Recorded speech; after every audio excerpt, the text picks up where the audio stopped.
And just like that, we are back on another Tuesday night. Here we are at Rooted in Sports podcast live once again. I want to say thanks to everybody that is tuning in and that will be tuning in. We got a lot of good content for you today. Obviously, the NBA just started its first week of play, so we're gonna give a few recaps and a few thoughts on that. Obviously, the NFL season is in full effect. So we're going to kind of go over week one, week 7, give a little recap of NFL week 7. We're going to kind of chime in and really kind of discuss 2 or 3 games that really stood out to us this week. And then obviously we'll be giving our week 8 predictions. So we got a lot going on this week. We're gonna try to pack a lot in. I know you see your boy Swan Dunn here by himself right now. But don't fret. You know what I'm saying? We will have King Tiberius in just a little bit, running a little bit behind, but he will be in to give his takes and give his thoughts. And you'll hear us go back and forth. So we got a really, really, really wonderful show planned for you guys today. I'm excited. I really can't wait to get into it. So yeah, without further ado, we're gonna go ahead and get into this awesome intro. And I'll see y'all in a second. All right, let's go.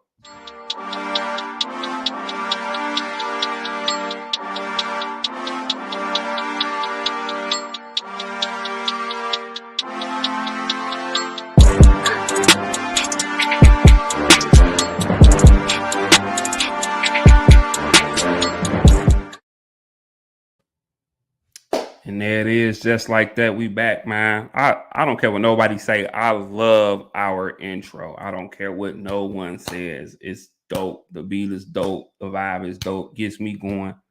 Love the intro.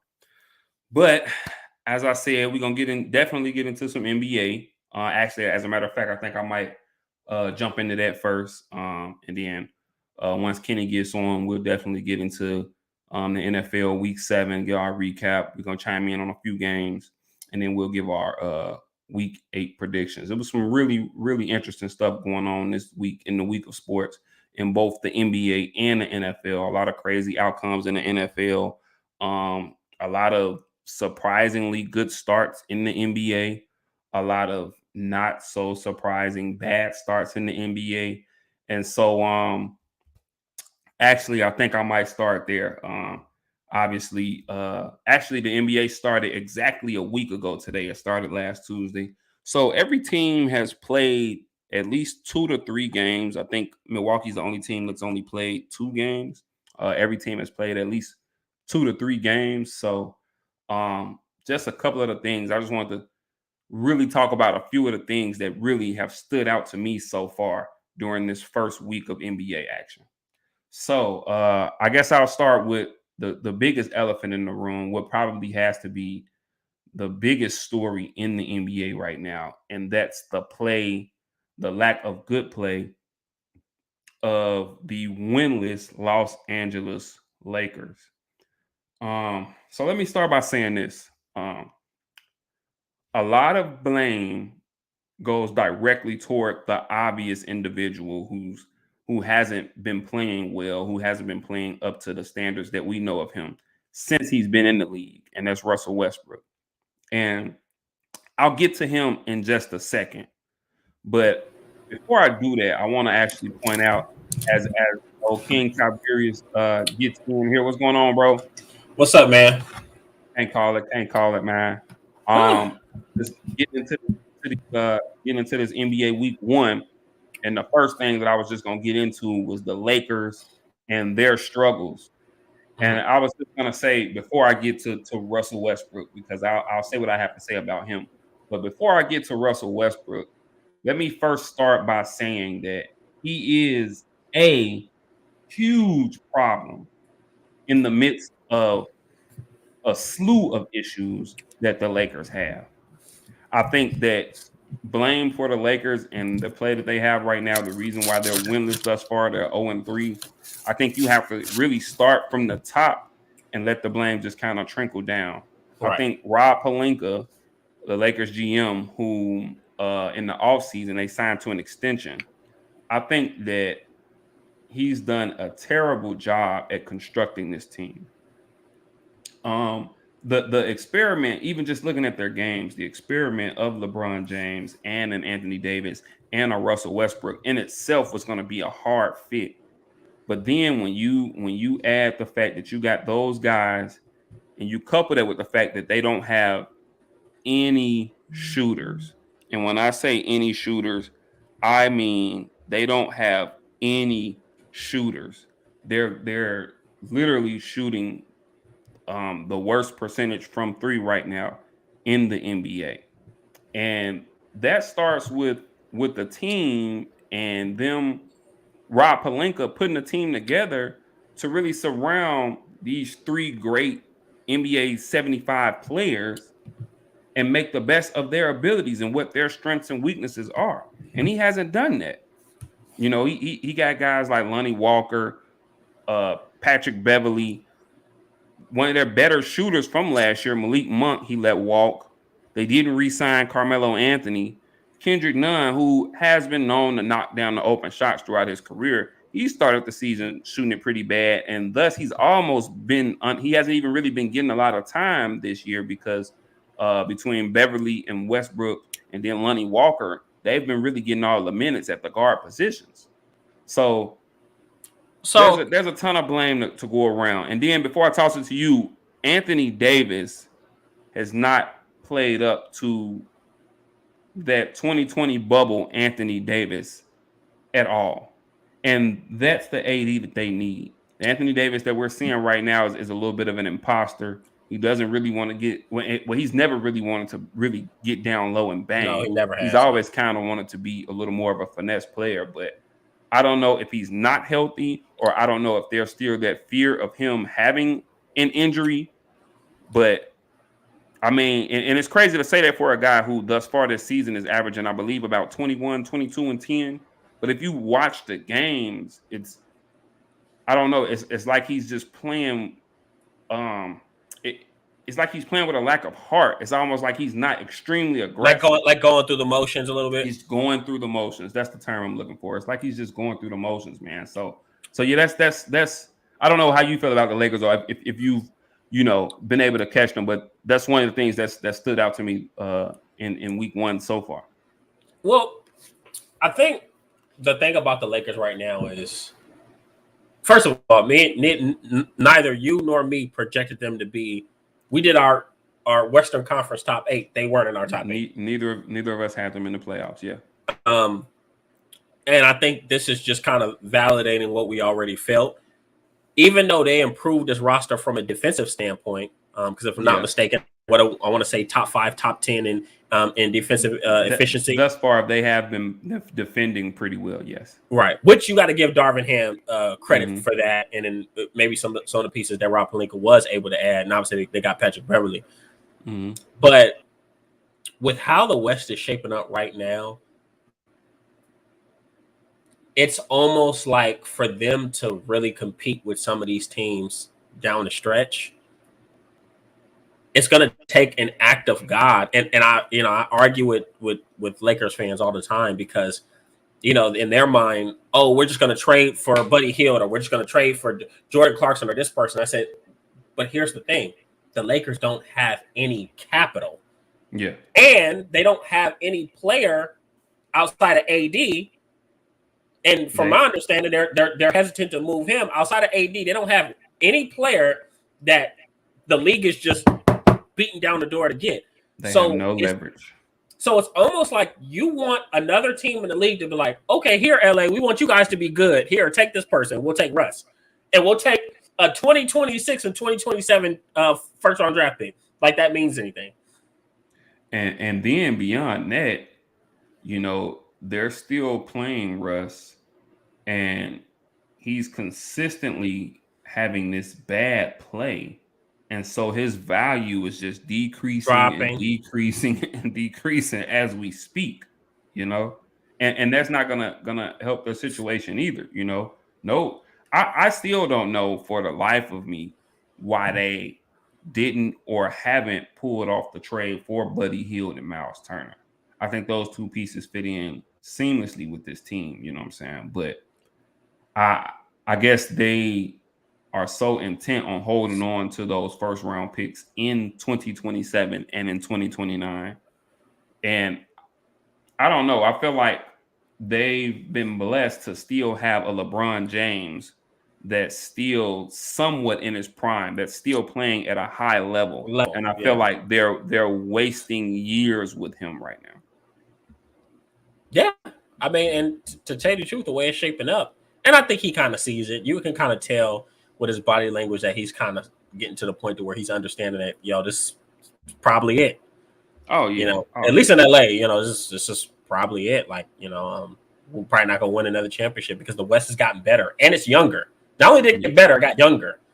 So, I mean, we can go on and on about the Lakers, but the truth is they've been bad at shooting since this time last year. Granted, they got a little better defensively, but guess what? The Western Conference has got a slew of extremely talented and athletic young players. So, I mean, what is that really going to count for down the stretch, especially if you can't shoot and you can't score with some of these teams? So, and it's a couple other things that I've noticed here in this first week. Before I move on from the Lakers, let me just speak on Russell Westbrook for a second. I know there are a lot of people who come to his defense, and okay, I understand why one would still be enamored with Russell Westbrook and what he's done throughout his career. I'm not even gonna get to what's going on throughout his career, what he's done throughout his career, because that'll take me into a whole nother conversation about what I think about his career. I'll just speak to him with the Lakers. Since he's been with the Lakers, and granted, it was never going to be a good fit, but since he's been with the Lakers, time after time, all he's shown is the ability to shoot the ball poorly, the ability to make bad decisions throughout a game and in key moments. Like, people forget, or people don't seem to realize that even last season with the Lakers, he would have led the league in turnovers had he not set out the last 3 or 4 games of the season because the Lakers were out of playoff contention. But he was well ahead in the turnover category, but he still ended up finishing second in turnovers. Mind you, he missed the last 4 or 5 games of the season. And then looking at this year, through 3 games, it's pretty much starting off the same way. Even in the game against Portland, who I'll get to in a second, even in the game against Portland, there they are in a situation. They're up 1, about 34, 35 seconds left on the game clock. They have the ball. They have possession. Russell Westbrook comes down. They're up 1. He comes down and and clanks a mid-range jumper with about 17 or 18 seconds left on the shot clock. And it's those type of decisions. I'm not even going to get into his career previous to the Lakers, but those are the kind of decisions that he's been making with the Lakers. And you couple that with the fact that he's not shooting the ball well, not even around the rim. Like, it's gotten to the fact where he's shooting less than 50% in the painted area now. Right. Screw the jump shots, which his jump shot has always been suspect, but he's shooting less than 50% in the painted area now. So those are the type of decisions. That's the type of play that we've seen from him with the Lakers. And the issue isn't even so much. I think that, okay, granted, you can say people are kind of picking on him. The media's picking on him. Everybody's just pointing the finger at him. But he makes it easier to do when he's at least not even willing to at least take accountability for what has been obvious poor play from him since he's been with the Lakers. But which is what Magic, in his mind, he's still that guy. In his mind, he's that triple-double guy. In his mind, he has free reign to make those decisions and do what he does just like anyone else. In his mind, because of what he's done in his league, it's an excuse for his poor play, and it's not. No, I'd agree. And like I said, Magic Johnson talked about that times that he was struggling when he was in LA. First of all, LA is a tough venue to play for. It is. This is outside of the OKC years in which Kevin Durant was there with him. This is the most pressure he's had on him in his career. Yeah, that's a fact. The moment the Lakers made the move to get Russell Westbrook, it was championship aspirations. Everyone thought championship. And that kind of goes back to even last year in the press conference that he did last year when he said when he came to this team he had no expectations. That is That just was beyond me to even go. First of all, to go to the Lakers and not with have two expectations is asinine in with a itself. team with a team that just won a championship. Right. Then to go there with those two guys, with a LeBron and an AD, and you're a top 75 guy, but you say something like, I came to this team, I didn't have any expectations for this season. That's crazy, man. But that just shows you the type of individual he is. But I didn't want to stay on them too long. I just want to speak on them. Couple Uh-huh. other things I've noticed, couple surprise teams, and they're both in the Western Conference. Uh-huh. Portland, Portland undefeated thus far, 4-0. Surprising. The other day they did get the win over the Lakers, as I spoke to, and a little bit of surprise to see the way they've started. I think no one had them in their top 8 teams in the West or even making the play in. But I mean, they're playing well. Damian Lillard's come back, and I believe he was named Western Conference Player of the Week for this first week of the season. Mhm. He's getting about 35 a game. We saw him put up the 41 against the Lakers the other day.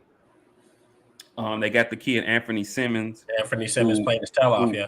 yeah, whom they went on and signed to an extension. He hit a game winner for them. I think 2 games ago or so against Denver, I believe it was.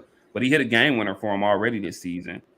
And there's a kid who really started to stand out last year when Dame Lillard was out, and now with Dame Lillard healthy, they gave Simmons the extension. He's the player who really made CJ McCollum Expendable. expendable. Yeah.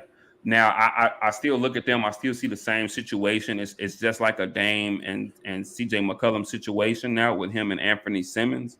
But I mean, hey, they like it. I love it. They also signed Jeremy Grant in the offseason, who's already came in, paid big dividends. He made a huge bucket for them Sunday, I think it was. He made a huge bucket for them against the Lakers down the stretch. And then obviously we know they got Nurkic, who is a double guy, really talented player. So really been surprising to see them get off to such a hot start.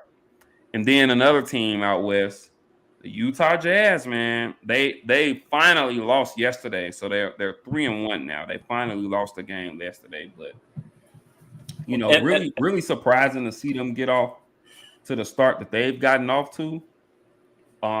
You know, I gotta And ask you about. I gotta ask you about your boy. who that marketing? I gotta ask. Because Um, I remember hearing you talk about him a few years ago. I didn't think he had this in him. Yeah, me neither.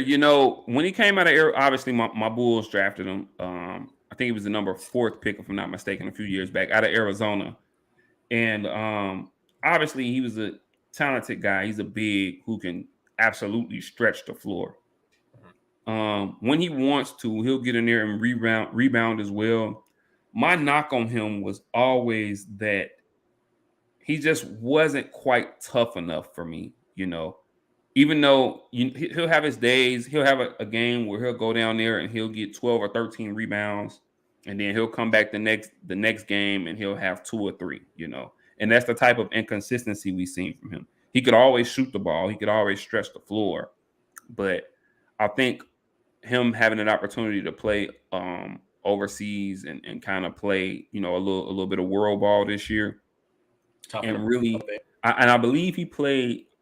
Don't quote me on this. I believe he played for the Swedish team, if I'm not mistaken.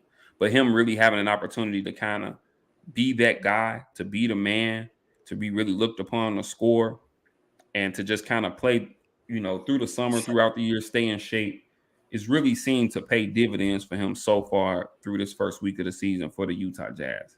I think he's leading them in scoring. He's had a few double doubles. Just he's playing extremely well for them. And then when you look at this team, and don't get me wrong, I still think they'll be a bottom dweller by the time we get to the end of the season.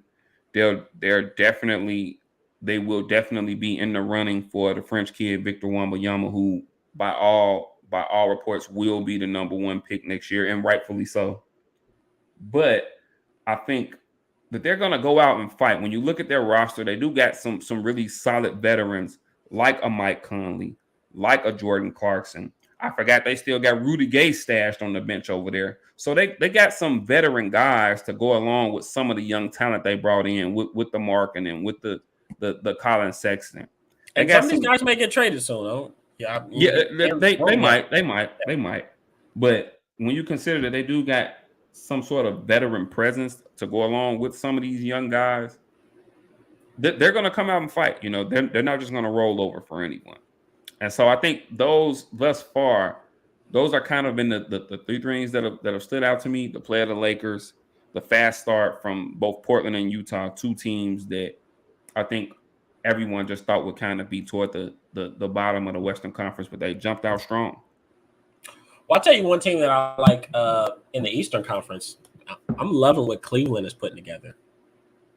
You know, they've managed to string together a couple wins. No, I know Darius Garland hasn't been playing much, but kind of seeing Donovan Mitchell kind of get his footing. And I mean, we already knew he was going to go there and be the number one option, but it's kind of like he just picked up where he left off leaving Utah, you know, just being that guy. And they have just such a solid foundation of young guys and veterans, man. It seems, I'll be honest, I don't see them finishing anything less than the 6th seed in the Eastern Conference. Donovan Mitchell has scored at least 30 in every game this year thus far. I think I told you this. I wasn't as high on them as a lot of other people are seeing them make that trade. But I will say that thus far, early in the season, through the first week of the season, it does look like they're going to be a pretty serious team to be reckoned with. They're going to make a little noise over there in the Eastern Conference. Darius Garland, I don't think he'll be out long. He did get hurt, but I don't think he'll be out long. We'll see how that does for the next few games for them. But yeah, he Donovan Mitchell seems to definitely be paying dividends for them. And real quickly before we move on, the Brooklyn Nets, they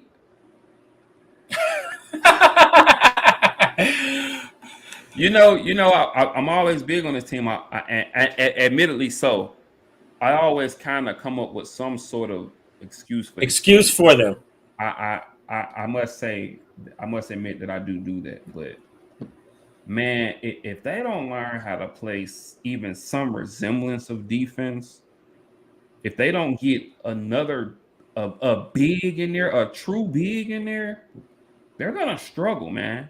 There's no reason you go out here, you play a Memphis team, and granted, Memphis is talented, obviously. Steven, you go out there, you play a Memphis team, you get 37 apiece from both Kyrie and KD, but you give up 38 apiece to both Ja Morant and Desmond Bane. You lose a game 134 to 124, if I'm not mistaken, of the final score. Like, you at some point you got to get a stop, and that's why I felt like that's why they went and brought a defensive guy like a Royce O'Neal in. I thought that was one of the things that Ben Simmons would help with this team, but thus far, and I believe they played 3 games, and he's fouled out of 2 of them. The man has 17 points on the season and 14 fouls on the season. Like, I mean, what are you going to do with that? You know what I'm saying? And granted, it's still early. Maybe he's still getting his footing under him. Maybe he's still trying to figure out, where he fits in at. Because he hasn't played in what, basically 2 seasons? About a year and a half. We hadn't seen him since not last year's playoffs, but the playoffs before, right, when they lost to Atlanta in 7. So maybe he's still getting his footing under him. Maybe he's, offensively, he still has a pure lack of confidence. He still looks like he doesn't want to shoot the ball at all. And maybe that's because he's still trying to find his place in the offense. I don't know. They still waiting on Seth Curry to get back, which would be, a welcome big boost for him. But all of that's offensively. Defensively, they need to figure some things out, because it's getting to a point where people are going to make Ben Simmons an offensive liability. And if they're not able to defend a little bit, they're going to have a lot of 120 to 130 games where they're coming out on the short end of it. Good luck with that formula. Exactly, man. So We'll see what happens, man. Really, really good first week to the NBA season, man. Obviously, I'm gonna be tuned in. You know, I love my basketball, so Mhm. obviously I'm gonna be tuned in, and yeah, we'll see what happens, man. Lastly, I gotta give my shout out to my boy Bo. I say this, man. I like the way this Mavericks team looks. They are Oh big. yeah, They oh are yeah, huge. oh I yeah, mean, man. I want to say, was it the shortest person in their starting five? Was what, Spencer Dinwiddie at 6'5"? Yeah, yes, yep. I think that's about right. Yeah, And Lucas. and I know. Speaking of both, I know I was talking to him, and Mhm, one of their bigger signings in the offseason was getting Christian Wood over mhm. from the Houston Who's done Rockets. well? Yeah, yeah, he's played really well, Yeah, he's played. Yeah, and I know Bo kind of had a thing about him coming off the bench, mhm. and I was just telling him, like, and as you can see, like it works for them. Yeah. He's able to come off the bench, and he is without a doubt their number one option on that second team. And then, Which like is I cool. told him, down the stretch when the game gets close, down the stretch of games, Christian Wood will be in the game, Right. and he'll be another offensive weapon for him. A BA who can spread the floor. He'll rim protect a little bit.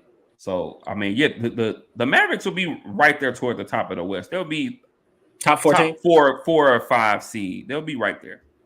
Yeah. Yeah. No. So they look really good. And they rebounded when they played Memphis. I mean, they Yeah. out rebounded the living shit out of them. I'm like, Jesus Christ, a lot of This size. this Memphis team that just beat Brooklyn the game before, they got smoked by 41 by this Dallas Maverick team. Exactly.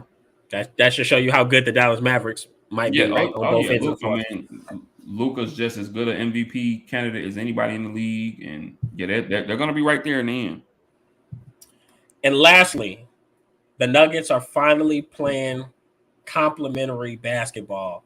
And I like the KCP signing for him. It is really starting to pay dividends. He's giving them scoring. Him and Bruce Brown, they're really Hmm. giving them scoring and athleticism. Another guy the Nets miss. Yeah. Like they're giving them scoring and athleticism at guard that they didn't have before. And then I think it's helping them bring Jamal Murray along slowly and not rush. Hmm. Yeah, So I like, yeah. if they can just weather the storm, so to speak, kind of steer clear of the injury bug and just kind of get to the end of the season and continue to build that chemistry, continue to let Jamal Murray and Michael Porter Jr. go ahead and get their legs up under them. Who's looked pretty good. He has. Yeah. They continue to let those guys get their legs up under them, and they'll be right there in the end as well, man. There'll be another. The West is loaded, man. Yeah. You talking about another potential top 4 or 5 seed there? So the West is loaded. You know, you know how it's going to end up. That's why I say, man, good luck especially when people start talking about the Lakers. At this point, it's like, why do we talk about the Lakers? It's just because of the brand. It's not because yeah. And the league is better when they are good. Like the Knicks, and the East. Lakers, the Knicks, the Bulls, my Bulls. The league in those huge markets like that. The league is just better when they're Miami. The league is just better when those huge markets have teams that are playing well. And unfortunately, and probably the biggest market of them all, probably the most them in the Celtics, maybe the most storied team of them all, looking terrible right now, bro. It's just not looking good for them. Well, like I said, we'll see what moves they make, and like I said, I know I've heard about a few potential trades. Some with Utah. I keep hearing about Jordan Clarkson, and I'm gonna say this as a guy that has followed the Lakers for some years. Shame on that front office, and shame on that franchise as a whole for still not learning how to develop players. And it would just be so funny to me to see them get this version of Jordan Clarkson back after you let him go a few years. You let all your young guys who showed immense potential, you let them go. And now Jordan Clarkson's probably one of the better 6 men in the league. I mean, just consider this real quickly. If we would have just run down some of the young guys that they let go in the past 5 or 6 years, okay?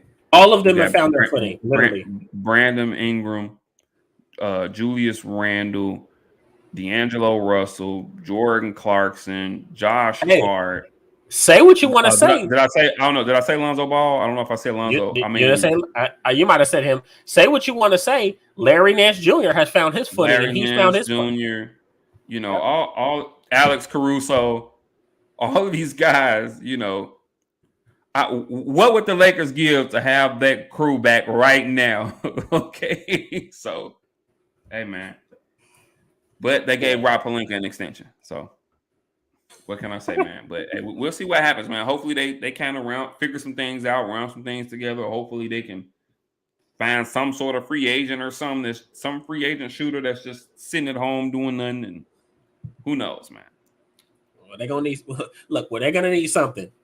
But like I said, obviously that was NBA Week 1. A lot of fun to watch, a lot of stuff to catch up. First of all, this was a sports a packed sports week. Not Oh only yeah, it was NBA going on, it's almost like your head's gonna explode. NBA going on Sunday. I went was eating brunch, watching the rest of the Dallas Cowboys game, watched the Cowboys game, watched the Seahawks game, and then also, and as that was going on, uh, the Padres Phillies game was on. yeah. And by Jesus Christ, really quick, when Bryce Harper hit that Get ball, that, yeah. hey, when I tell you it was so quiet in that goddamn restaurant, you could hear rat. I live in San Diego, by the way, people. It was so quiet you Oh could yeah. hear rat piss on cotton. Oh, I bet. And not to get too far off topic, but Bryce Harper is easily a top 5 player in the MLB, Right, and higher depending on who you ask. But right. he's thi- he was such a phenomenal high school prospect. It's not even funny. Mhm. Like he was a stud before he ever played a game in the MLB. Like he was a name. He was a brand. And he's lived up to every bit of the hype. And the Nationals let him go the year before they won the Super Bowl, the World Series. Nationals won the Uh-huh. Super Bowl the year they let him go. And now to see things, I'm kind of happy for him to see things come full Because circle. And he now finally he's with gets the to get. Phillies, and now he finally gets to play on that biggest stage. Um, I do think they run into a buzzsaw. I do think the Astros are going to get him, but we'll see what happens. and it's funny you talk about how popular Bryce Harper was when he was coming out. I was when I was in the Navy. I served with a guy. He was an officer, Mm-hmm. and he played baseball in high school. He went to camps and stuff like that. He said he went to a camp with Bryce Harper, Mm-hmm. and he says everybody when they get to this camp, everybody's introducing themselves, and Okay. he says, and then, I guess they're going down the line, and they say Bryce Harper stands up and he says, "You guys already know who I am." And he sits down. Drop mic. Drop Mike. I mean, but he's just a guy. I mean, and you hear different things about him. Some people say he's arrogant. I've also heard he's really down to earth, but he's just a really confident guy. So you like to see great players get a chance to compete at the highest stage. It's almost, if I were to make an honest comparison, if you look at Bryce Harper's career, if I was going to compare it to a football sense, it's kind of like Peyton Manning when he finally got to a damn Super Bowl. Okay, yeah. True that. True that. Right, True that. so you like to see guys get their shot. So good for him. Like I said, I don't want to go off on too much of a baseball tangent. I just want to talk about how crazy this week was, sports wise. And I'm happy for Dusty Baker, manager of the Houston Astros, real quick. He's been managing forever. Uh, And I would love for him to get his first World Series ring. If any manager on this earth deserves it, it's Dusty Baker. no, most definitely. And I'm So rooting for everybody that's black. Sorry, have to throw that out there. All right, go ahead. you two gonna be like cut, right? But no, like I said, a lot of good things going on in sports. I guess it's time we gotta go ahead and hop over to football. Let's get And to this before football. Yes, sir.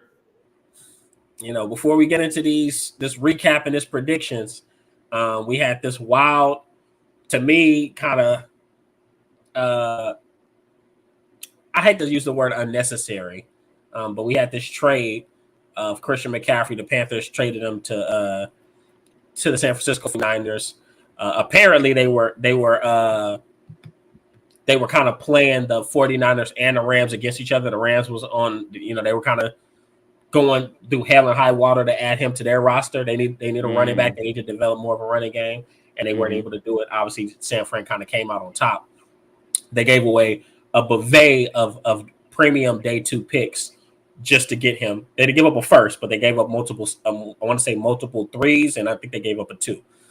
Could be wrong. I had to double check what exactly they gave up to get him. But I'll let you start out. What are your thoughts on this trade? I'm a little 50-50. The reason I say that is because, well, on one side, I think that when it comes to these extensive run schemes, I think that there's probably no better coach when it comes to, having these great run scheming the run. I'm not sure if there's a better coach that does it in the NFL than Kyle Shanahan. So from that perspective, and then to also see the things that he does with a player like Deebo Samuel, who is kind of a Swiss Army knife, so to speak. From that standpoint, it kind of makes me think, okay, man, well, I wonder exactly what he'll be able to do with a guy like Christian McCaffrey. I wonder what kind of special packages, what kind of things he'll be able to do. Maybe he'll even slip him out and have him playing in a slot a lot, since Christian McCaffrey is a really good receiver out of the backfield. But I guess on the flip side, I guess it's like, man, do you really need to strengthen a strength that much? Because, I mean, okay, they got Jeff Wilson Jr., and not that he's just, this world beater, but as I mentioned, Kyle Shanahan is just such a savant when it comes to these run schemes. And I'm not sure if Christian McCaffrey is the 25 to 30 carry a game back. I think that he can be elusive, he can be explosive. I think he's great out of the backfield, but I'm not sure if I want him to get 25 to 30 touches a game. I'm not sure if I want him to consistently be running in between the tackles that you kind of see with a Kyle Shanahan scheme. So I guess I'm a little bit 50-50 on how I feel about this trade. Yeah, I guess I'm gonna throw it over to you though, man. How do you think this trade is gonna work out for him? Well, first of all, I like that you said you were 50-50. And you cited you had some good concerns when it comes to why it may have been a little much. I've been very vocal on saying that I didn't like the trade. I felt like you gave up so much, right? And once again, I'll look it up and just here in a few seconds. You gave up so much for how can I say this? Another body to throw into the rotation. And this is not a disrespect to Christian McCaffrey. I just think that the San Francisco 49ers have that much talent. Deebo Samuel, who to me has been so underwhelming this year, as a receiver, to me, you might as well use that boy more running back, because as a receiver, he dropping balls and routes looking ugly and all kind of stuff. Brandon Ayuk is getting better and better. Yeah. George Kittle's looking a little bit more healthier. He's playing. Jeff Wilson is a pretty solid running back. They got Tevin Coleman, and Elijah Mitchell will be back sometime in the near future. So I think for me is trading for him. What did it really do for you? How did it really make you better? You like you said, I think you kind of said it best. You just added a strength to a strength. But is that what you really needed? Yeah. That's okay. Imagine not to mention that he's missed 23 of 33 games over the last 2 seasons. Right. So he's not going to be your bell cow, right? So we can go ahead and get that out of here. But let's think about it in this instance. To me, this is what the 49ers did. Imagine I own a auto shop, right? And you bring your car to me and you say, "Hey man, Ken, my engine is fucked up. I need my engine fixed." Right? So you drop your car off to me, you leave. The next day you come, your car got a brand new paint job, with new tints on the window, new tinted windows, and then you pop the hood, and the engine is no different. I done went overboard, huh? You didn't fix the problem. And the thing is, if you really look at this, their only really main issue is health. You got a shiny car with a bad engine. With a bad engine. And once again, this is not me shitting on the San Francisco 49ers because I think that they're a very well-built team. I think whoever the hell is who is their strength and conditioning or whoever's, because these guys get hurt so often. It's almost asinine at this point. They run through running. That's another thing. This team runs through running backs like it's nothing. Like it's nothing. Like sometimes getting hurt. Like the craziest thing to me is looking around the league and being like, damn, that runner just played for San Francisco 49ers. That guy used to play for San. They use so many of them. But to me, all they really needed was depth. If we're talking about the Panthers, to me, they'd have been better served trading for Shaq Thompson and Christian McCaffrey because they had some injuries at the spot. So to me, it wasn't the smartest trade. You gave up unnecessary draft capital for a guy that, while great when he's on the field, is pretty injury prone, and you already have so many talented players that can do some of the things that he can do. You could argue that Deebo Samuel can do a lot of the things that Christian McCaffrey can do. That's just a fair argument. So no, it is. Yeah. So that was my biggest gripe with it. I'm sure Kyle Shanahan, as time will go on, he's an offensive genius. He's gonna figure out a way to use him and feature him. But once again, how much better is it gonna make them? Is it just gonna get Christian McCaffrey some snaps and do this? But it's just gonna, to me, you're gonna create a role for him, and you're just gonna take the ball out of somebody else's hands that was performing anyways. But that's my thoughts. And I mean, he didn't do a ton, even this Sunday. And granted, okay, he just got there. Didn't do a ton. He rushed. Well, he had minimal carries. He only had 8 carries for about 38 yards, and then he caught another 2 balls for 24 yards. So didn't do terribly. He didn't do a ton this week, but yeah, man. I just think I'm with you though, man. And for a guy who's already been injury prone, you put him in a system where backs get knocked out left and right. And I mean, another one of the reasons why I say I'm just really just kind of 50-50 on it. I think there's potential there for it to really be kind of a boom pickup, but it's also a potential for it to be a bust pickup. So. Yeah. And also you gotta, I think a lot of this had to do with the family connections. You know, obviously him and Kyle Shanahan, the Shanahans and the McCaffreys have known each other for years. And it's crazy. The Mike Shanahan coached, Ed McCaffrey. Yeah. Father coached father, and now son Kyle Shanahan gets to coach son Christian McCaffrey. So that's crazy. And if I'm not mistaken, I don't quote me on this, but I think Kyle has babysitted Christian when he was a kid. Ain't that crazy, bro? Hey, like time flies, man. And then Kyle Shanahan's not. He's So I mean, this it's obviously some relationship has something to do with it, familiarity. But like I said, I just hope it works out. Now, as for the trade details, the San Francisco 49ers, they gave them a 2023 second, a third, and fourth, and a 5th round pick in 2024. Second, third, and fourth next year, and then a 5th rounder in 2024. And to me, that second, third, and fourth, really, those are prime second day picks here. I feel like those are the rounds where you really build your team. And we can name a buffet of players that, look at their roster as built right now. A good amount of their players were picked in that range. Deebo Samuel was a 2nd round pick. Like I said, it's go ahead. And then looking at Carolina, it seems like they're pretty much having a garage sale. It seems like they said, okay, hey, this season is probably gonna. Well, we thought that until Sunday. It seemed as if they were just gonna hey, this season's a little bit of a bust. Let's go ahead, stack up on picks, see what we can get, because they let Robbie Anderson go as well.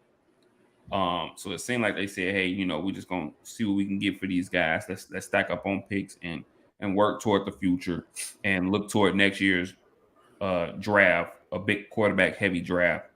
Although they came up with a heck of an effort on Sunday, which we'll get to in a little while. And just to kind of speak on the Panthers, and I mean, like I said, we are going to get to them. I still think that they are not. I don't want to say tanking, because I don't believe this team is going to win a lot of games, regardless. Yeah. But Steve Wilkes, who we know kind of got done an injustice with that Arizona team, he only got that 1 year. I think he's gonna do everything in his power to win football games, because at the end of the day, he's coaching for his reputation. But see, I'm glad you mentioned that though, because I kind of see this parallel between the situation last year in Houston with David Culley, where okay, you bring this guy in as kind of your interim coach, and I have to say this, another black coach. You bring him in as your interim coach, but then you're pretty much having a fire sale. So you're putting him in a position where he can probably be the least successful as possible. And then you really haven't gave him a chance to really earn the job. Because let's be for real. I mean, okay, they came out with a valiant effort this week and they picked up a surprising win that no one's seeing coming. But let's be for real. I mean, we're looking at maybe a 6-win team here. I don't even think that. If that, we're looking at a team who's going to be right at the top of the NFL draft. So they're going to look and they're going to say, okay, well, what did Steve Wilkes really do for this team? There was no improvement here. Meanwhile, they've pretty much, like I said, had a garage sale. They're pretty much getting rid of impact players, and they just have him here as a placeholder. He's not going to really have a look. I can almost guarantee you he won't have this job next year. No. Nor will he have any other job next year. No head coaching job. We're on a serious look after this. I'm going to tell you this. Outside of the obvious racial transparency, I'll say this. Last year, watching Rich Biscaria lead the Raiders, who were in complete turmoil, to the playoffs, and not get hired as the head coach of that football team, that taught me a lot. That I learned a lot. And I'm sure, and granted they got a much needed win this week, but I'm sure there are some second thoughts about it. Like, man, maybe we should have really gave this guy an opportunity. Yeah, I mean, and I still think the Raiders will turn it around, but I mean, it's just little stuff like that. I'm just saying, like, if so it doesn't leave you much hope as an interim head coach that you're going to get the hire. Maybe at a minimum. And I'm sorry, I have to say this. You add color to the equation. Yeah, and I mean it's really even worse. The odds are even worse. That's why that's the main reason I'm like, if Rich Biscaria didn't get the job, they're not going to give Steve Wilkes. But let's go ahead and get through these games. Let's do it real quick. All right, so just a quick recap. All right, so we had Saints versus Cardinals. They were a Thursday night game. Cardinals were able to pull it out 42-34. They had 2 pick sixes that ultimately in the first half that ultimately wound up being the deciding factor in this game. Kyler Murray played pretty poorly most of the game, but he was able to pull out a few big throws in the second half, and ultimately, like I said, make just enough plays to win the game. Andy Dalton, he and Kingsbury had a shouting match. Yeah, they had a little shouting match out there in front of everyone, and but to watch this game, though, man, it was a barn burner. Like, yeah, it was big plays and points. All Andy Dalton started terrible, and then all of a sudden he got hot. And Andy, people forget Andy Dalton, he's a rhythm passer. If you let that joker get into, if you let people forget that he had those 3 picks or whatever, but then all of a sudden he got hot. I don't know why people are here. I mean, he's a backup now, but hey, man, there was a time where he was a Pro Bowler, and he could be. It was a time where he honestly was a top 15 guy in the league. at quarterback. Those Right? Cincinnati years, Yeah, those without a Cincinnati doubt. years, Yeah. he was pretty damn solid. So obviously they weren't able to pull that out. Another disappointing loss for the Saints, who people had so much high hope for, but on to another week. Then you had Browns Ravens. Obviously Ravens were able to win 23-20. It was a tight uh, divisional game, and then ultimately, I would like to think it was because of you know well, Lamar Jackson made a few runs, but they got Gus Edwards back, who had a pretty solid day to say he hasn't played for Yeah. over a year and a half. Scored two touchdowns, and it was really good to see him back. We know that we know the Ravens are gonna run the ball. Lamar, if you look at his passing numbers, nothing crazy. He didn't turn the ball over though. It was 9 for 16, 120 yards. Didn't turn the ball over. So and, Sometimes and that's then enough. and that's enough. They ran for 160 yards, and I mean, defense held strong, and that was enough. You know what I'm saying? They put anytime you get a win in division is a good thing. You know what I'm saying? Especially, and I know we'll get to them in a minute, but especially when it seems like Cincinnati is really starting to hit their stride now. Oh yeah, So now every these next few weeks, every game is going to really count for Baltimore. and that's the funny part. And like I said, I don't want to not to go too far off topic, and we're gonna as we're moving along, you'll see it. We talk so much cash money shit about how good this AFC was going to be, and by God, it is not looking that good.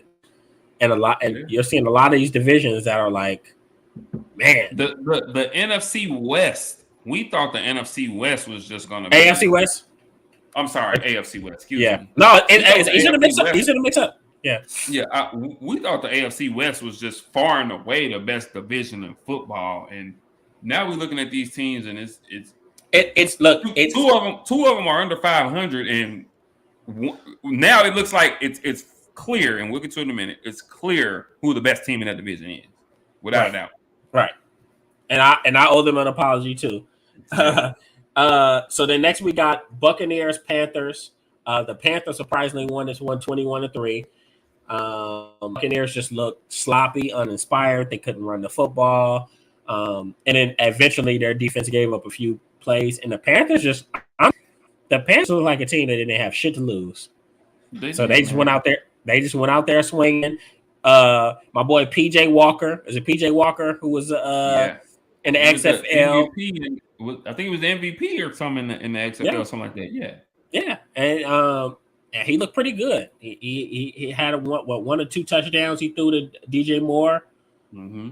Um, yeah, well, one to DJ Moore and one to Trimble, and like I said, it was a solid team win for a Panthers team that just kind of needed to pick me up. They lost a lot of close games this year, but really sloppy by the Buccaneers, and they're gonna have to figure it out fast. Crazy enough, their division is so bad that they're still in first place. Bro, that's not funny, but geez, you It's know. that bad. And we talked and going coming into this season, we talked about the Buccaneers and the Saints as serious contenders based off of the talent that We they had. we did. I thought the Buccaneers might have 4 losses on the season. They're already 3-4. I thought that there's a chance they may only have 4 losses on the season. Um, they need to figure out a run game. Like their run game right now is just non-existent. So they definitely need to, figure some things out there. I think Tom Brady, I think he has some things going on, especially off the field, that are really kind of bothering him on the field. Not that his play is terrible. I mean, he threw for 290. He didn't have a touchdown nor a pick, but he's just dinking and dunking. You know what I'm saying? He threw the ball 49 times for only 290 yards. So he's kind of dinking and dunking. It's not going well for him. They need to figure out something with this run game. He's having some issues with the offensive line, which I said before the season. My biggest worry with them, if I had one, was their offensive line. And although they only gave up 1 sack yesterday, They weren't able but to open any lanes. they weren't able to open any run lanes. And then there's been even if we remember even back to the week before with Tom Brady yelling at them on the sideline because he's been getting a lot of pressure in his face. And I think Tom Brady's under a lot of stress. We all know about what he has going on in his private life. And man, Tampa Bay. I mean, luckily the division is terrible, but they better get things together and get it together fast because all of a sudden here we are Thursday night, and they got these Baltimore Ravens Thursday night. You can look. You can very well look up if they're 3-5. Yeah, I don't see them winning that one, but we'll see. I got my pick'ems this week, and I'm definitely going to take Baltimore just because I'm a little bit more confident in where they stand right now culturally. Yep. All right, so then next we got Falcons, Bengals. You just spoke about how the Bengals are really picking it back up, and all they did was they just stayed the course. They didn't panic. They didn't get down on themselves after they started 0-2. Joe Burrow has gotten going. Jamar Chase had him another one of those. They were finally able to really kind of get him free and get him some looks. Yeah, get him free. Tyler Boyd had one of his showings. T. Higgins is getting healthy again. And then Joe Mixon is still kind of figuring it out. What's going on with him? I don't know if he's injured or, maybe he hit a running back wall. Who knows? I don't know. But either way, regardless of what's happening, this team is trending in the right direction. And I think they're going to continue to get better. Their defense is underrated, right? We look up. We know there's no real big names. There's no household names, but except for Trey Hendrickson. I remind people that every time. Even him, I feel like he's underrated. Like people don't talk about him enough. Jesse Bates as well. People don't talk about them enough. Chidobe Awuzie made some big damn plays. So, like I said, this is shaping up to be a good team. We know they got that three-headed monster as far as these receivers go. Probably best set of three receivers in the league. Tyler Boyd goes 8 for 155 in the tub. Jamar Chase goes 8 for 130 in 2 tubs. And T. Higgins just chips in 5 for 93, Casual. You're gonna get beat. If all three of these guys have at least 90 yards receiving, you're gonna get beat. Joe Burrow throws for 481. You're gonna get beat badly. And there you have it. And as far as Atlanta, even just to stay on them long, I love what Arthur Smith is doing with this young team, because they do fight. For the first time in 20 years, they actually play some kind of defense. But what was the point? What was the point of you drafting Kyle Pitts and Drake London? Thank you. What was the point of drafting them? Like it's getting to the point now. Like, is it something going on that when it comes to Kyle Pitts, is there something going on that we don't know? Like, are they seeing something throughout the week that maybe he's not the guy they thought he was? Or I just don't understand how a guy is so overly talented with all these intangibles, with all these skills, how this freak athlete, they can't find a way to get him the ball at all. The man had 3 catches for 9 yards. And here's a scary thought. He's so underutilized that you could argue that some of these games that they lost, that if they figure out how to get the ball in the hands of Kyle Pitts, they probably win some of those games. Football is really simple. It's not as difficult as we make it out to be. It's like they say, it's a game of inches. Put the ball in the hands of your best players. Kyle Pitts is your best offensive player. Second, I mean, maybe you want to argue Cordero Patterson. He's hurt right now.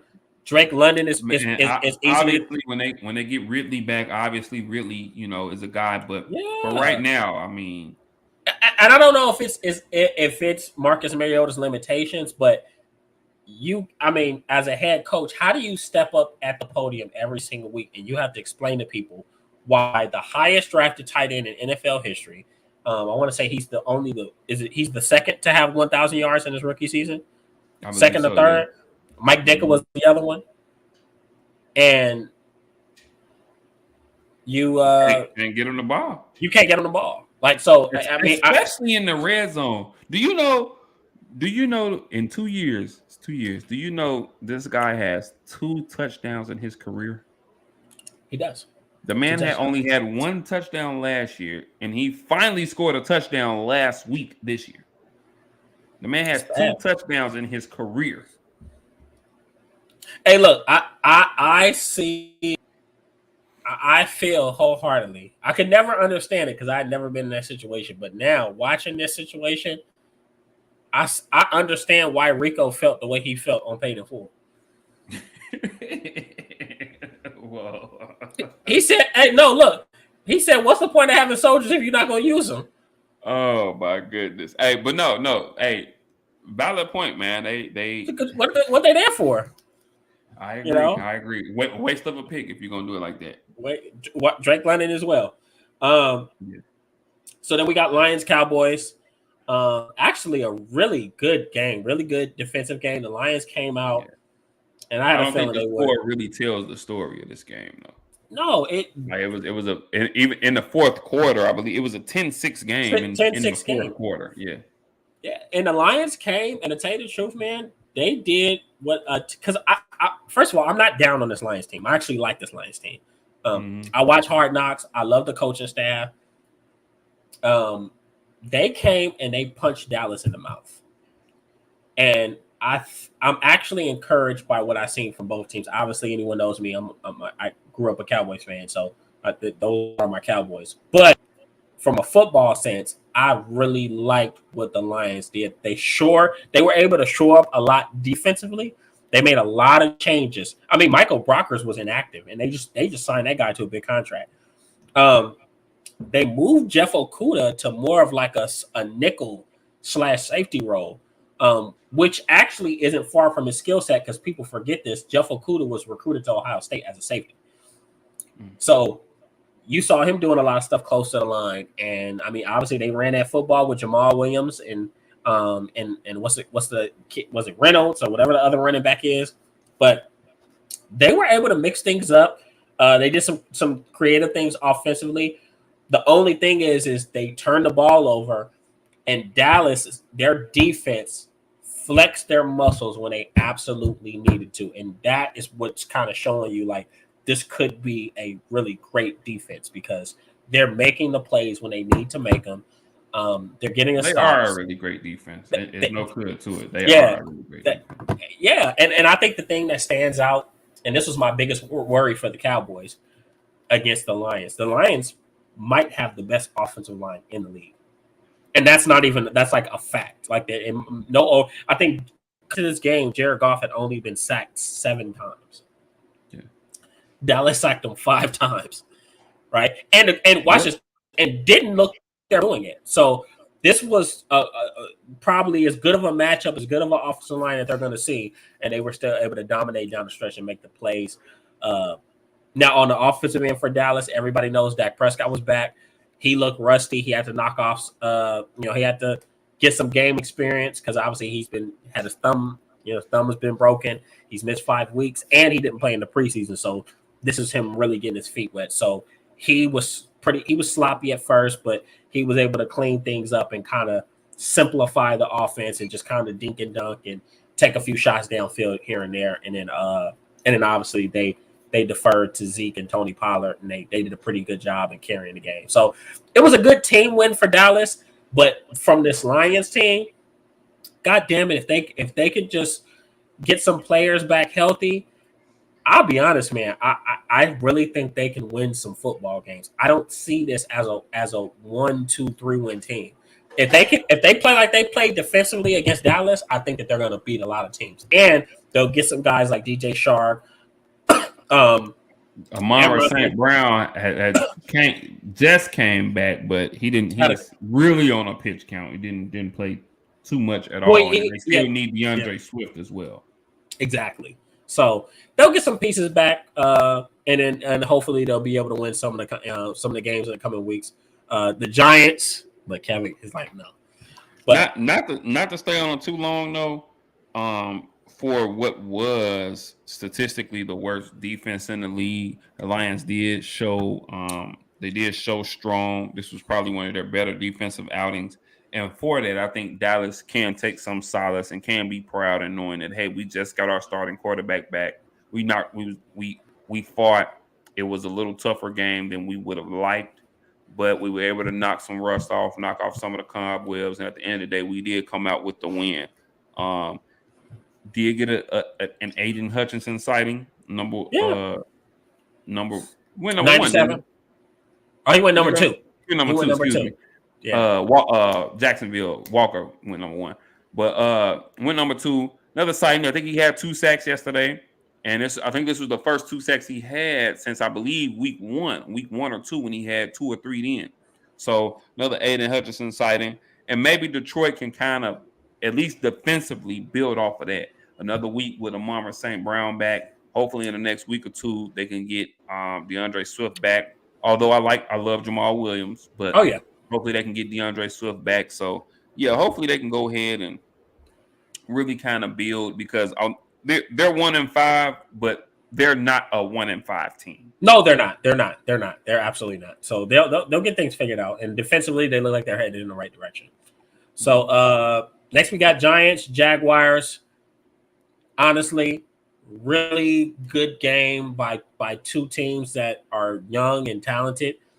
Um, the Giants just continue to be this very well coached team that finds ways to win. Yep. Defensively, they're still growing. They have a lot of young pieces there. Kayvon Thibodeau. I think Aziz Ujulari didn't play. And then they just got Landon Collins back. Landon Collins got elevated. I don't know how much he actually played. They're probably still easing him in. But it was just a good overall outing, and you saw the Giants finding ways to win games. I mean, this game came Games down. that they would have lost in Yeah. these years past. They would have easily lost games that Daniel Jones would have threw some sort of turnover or fumbled something like that. Daniel Jones had over 300 and some total yards. He threw for 202 and ran for another 107. He had a touchdown throwing and a touchdown running. And I mean, you ask, they ran for 236. So when you're running the ball and Dangerous. you have an adequate defense and your quarterback's not turning the ball over, that's a formula to win games. You know what I'm saying? Barkley had another 110 yards. It's a formula to win games. Yeah. And once again they're figuring it out, and that just shows you got to give hats off to Brian Daboll, and then they make that stop at the end of the game on the 1 yard line because the Jaguars are driving. So this is a team that's motivated, and as long as they keep their wits and keep their head about them and stay humble, I think they're going to continue to catch teams, or not catch teams by surprise, but they'll be able to edge some teams out. So that was a good game. All of a sudden, this NFC least looks like the best division in football. I got to give it to NFC beasts. Right. And speaking of which, this is one of the games we're going to cover. We might as well just jump into it now as we're going through it. But okay. Packers Commanders. Go ahead. Look, it's your big brother. It's your Man, look. I don't want to call him that anymore. Okay. First of all, okay, for a team, and I'm gonna speak on the Packers. For a team who has this lack of receiving options, for a team whose receiving core is young and so lackluster, they refuse to run the ball. And they have two really capable running backs in Aaron Jones and Dillon. But they only run the ball 12 times on Sunday for a total of 38 yards.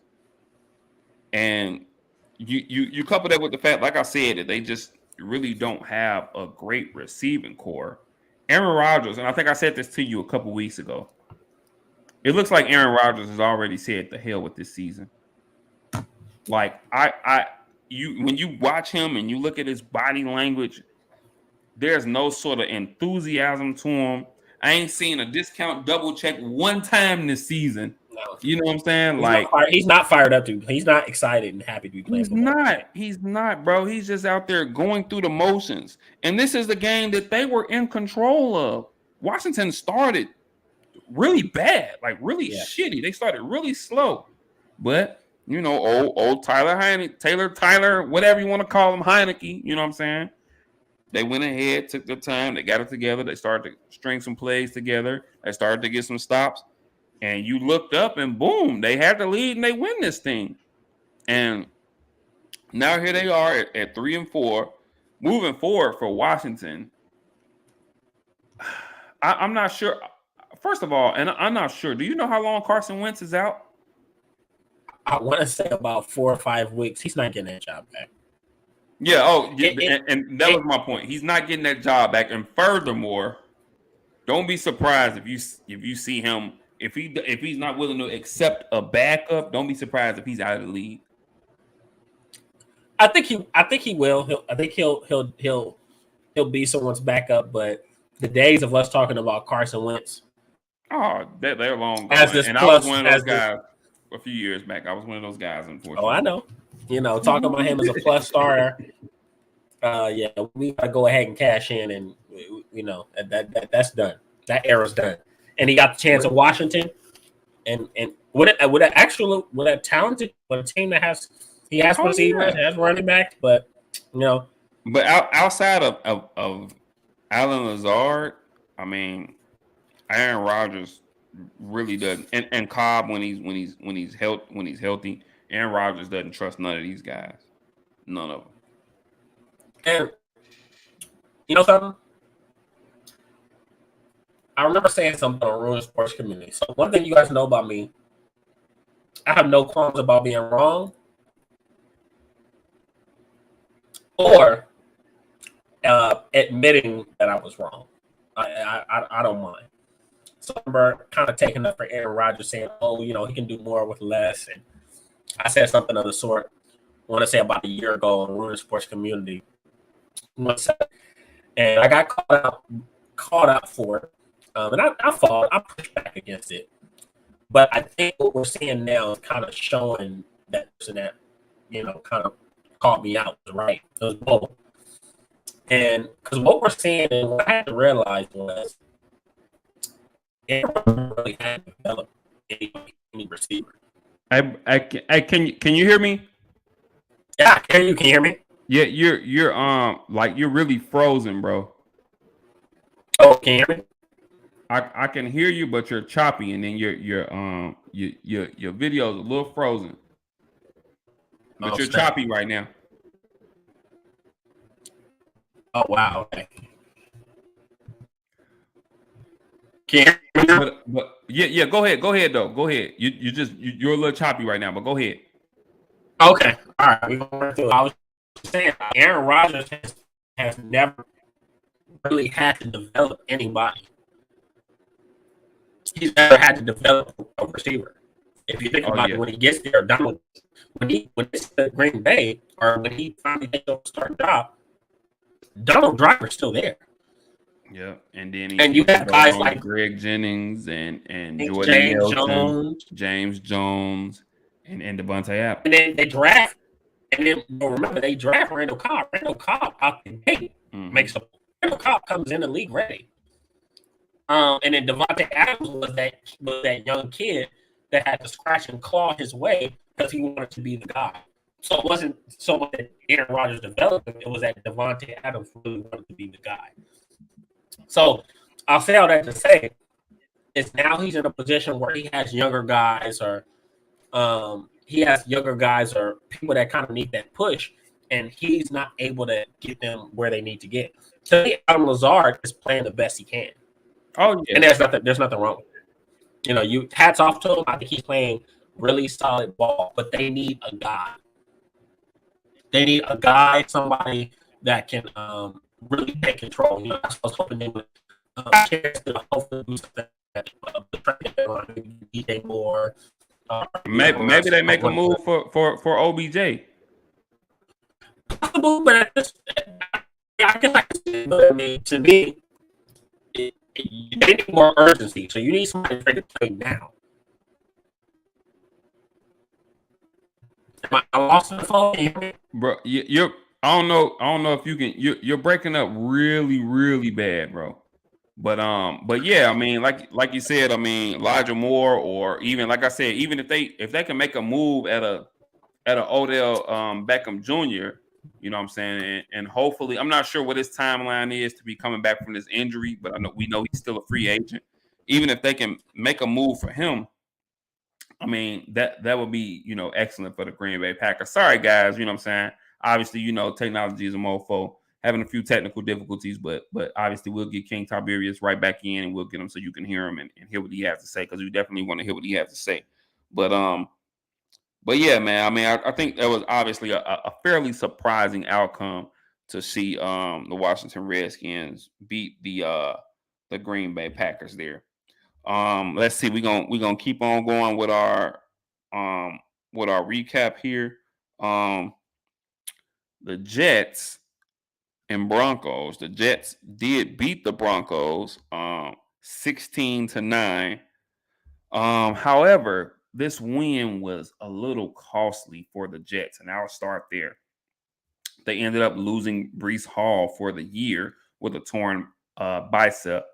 Breece Hall, rookie running back, and he was really, and I mean really, starting to make an impact for this New York Jets team. And unfortunately, they did lose him, and it came out to I think it was yesterday or earlier today. It did come out that he did tear his ACL, and so he's lost for the season. You couple that with them also losing Elijah Vera Tucker off their offensive line for the season with I believe what's I think he had a torn bicep or something. But either way, they've lost both of those guys for the season, and those are really two intricate key pieces into what has started out to be a 5-2 New York Jets team. But they did go in and they did go into Denver and beat the Denver Broncos 16-9. Breece Hall had 4 carries for 72 yards and a touchdown before he got hurt. They still got the kid Michael Carter, who they got out of North Carolina, so I'm sure they'll be relying back on him. Zach Wilson didn't blow you away at all, and I think that's what you're gonna see. That's what we're starting to see, and I think that's what we're gonna see from the Jets moving forward. Is that they're really just kind of taking the ball out of Zach Wilson's hands. He threw the ball. He was 16 for 26, but only 121 yards. He didn't score, but he didn't throw a touchdown either. He didn't, he didn't score, but he didn't throw an interception either. Excuse me. He didn't turn the ball over. The Jets as a whole didn't turn the ball over. They were playing what is one of the better defenses in the league in that Denver defense. But speaking of Denver, we got a team that was already struggling even when Russell Wilson was starting for them, and they ended up starting. But Russell Wilson didn't play. They ended up starting Ripien, who threw for 225 and an interception. They're having some issues with the running game in Denver. Javonte Williams is obviously out for the season. I think that Melvin Gordon has already kind of got on Nathaniel Hackett's bad side. And I think it started earlier in the season when Melvin Gordon already has probably like 4 or 5 fumbles on the season already. So that's obviously an issue for them. That's obviously something that they want to. Hey, there we go. Am I clear? Here. Oh yeah. You good now? I was just talking about. I was just actually talking about the New York Jets and the Denver Broncos, a game in which the Jets won 16-9, and I made quick mention though that obviously they started out great. They're 5-2. But this was a really costly win for the Jets. They lose running back Breece Hall for the season to a torn ACL, and he was really, really, really coming into his own. I think for me, he had probably took the early lead as far as offensive rookie of the year for me. And then to couple that off, they lost Elijah Vera Tucker now for the season as well, with I think some sort of torn bicep or something. So 2 really, really huge key losses for them, a costly win for them. And moving forward, I was also mentioning how, to me, it looks as if the Jets are kind of taking the game out of Zach Wilson's hands. They're not necessarily putting it in his control. They're not allowing him to win games for them. They're really kind of making him more of a game manager. And that defense of the Jets, quietly, it's good. They're making strides. And quietly, they've been pretty good. Well, to me, that's good that they're taking the ball out of Zach Wilson's hands. That's what you do for a young quarterback. Everybody isn't ready to come and be the guy right away. And I think they put him in some of those situations last year, and they said, okay, we don't want to have a repeat of what's happened with these other Jets quarterbacks. Let's really take the ball out of his hands, and we have some studs at running back, Brees Hall, and then you have Michael Carter, who's pretty solid in his own right now. James Robinson, who they just traded for. And so, why not use these guys? So they got a good thing going. I like what the Jets are doing. Defensively, definitely growing. And I mean, they're heading in the right direction. And attrition is going to happen. And we've talked about. I think we've talked about the Jets secondary before. Sauce Gardner, stud. Okay, Yeah. and DJ Reed on the other side. Both of those guys are playing at an all pro level. You know what I'm saying? And yeah, defense is doing their job. Still got CJ Mosley there. Defense is doing their job, man. Yeah. Quietly one of the better units in the league. Yeah. Probably top 10. Yeah. Probably. Yeah. So and then on the other side, obviously, Russell Wilson didn't play this game. They ended up starting Ripien. I think Ripien had about he threw for 225. He did throw an interception. I don't know. I still don't know what they're doing as far as running backs go. I think Michael Gordon is Michael Gordon. Melvin Gordon. Melvin Gordon. I think Melvin Gordon kind of put himself in the doghouse with Nathaniel Hackett. I don't know if you remember last week. I think he made those comments. Yeah, he made those comments. I think they had benched him. And then this week, he did lead them in carries, but he only had 11 for 33 yards. And then once again, I mean, this is coming from a guy who already has about 4 or 5 fumbles on the season. So, hey, you get what you ask for. Yeah.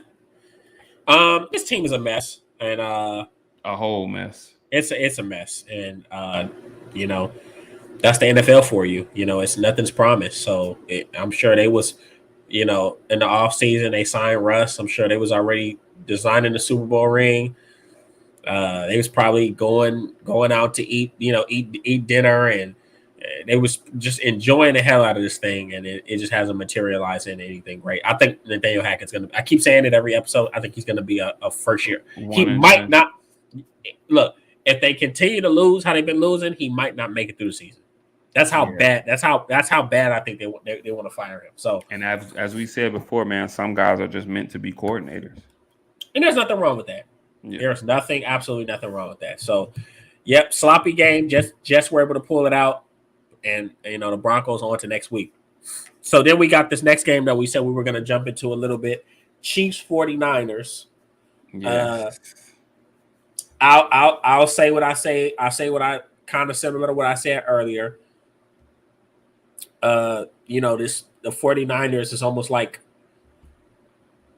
they were so focused on getting. To me, this is a game Christian McCaffrey shouldn't have played. Yeah. I would have held him out a week, and then held him out a week. But use what you have. You're worried about Christian McCaffrey. Who you need to worry about is Deebo Samuel, because he's been absent. And that's an understatement. I have him on fantasy, so trust me, I know.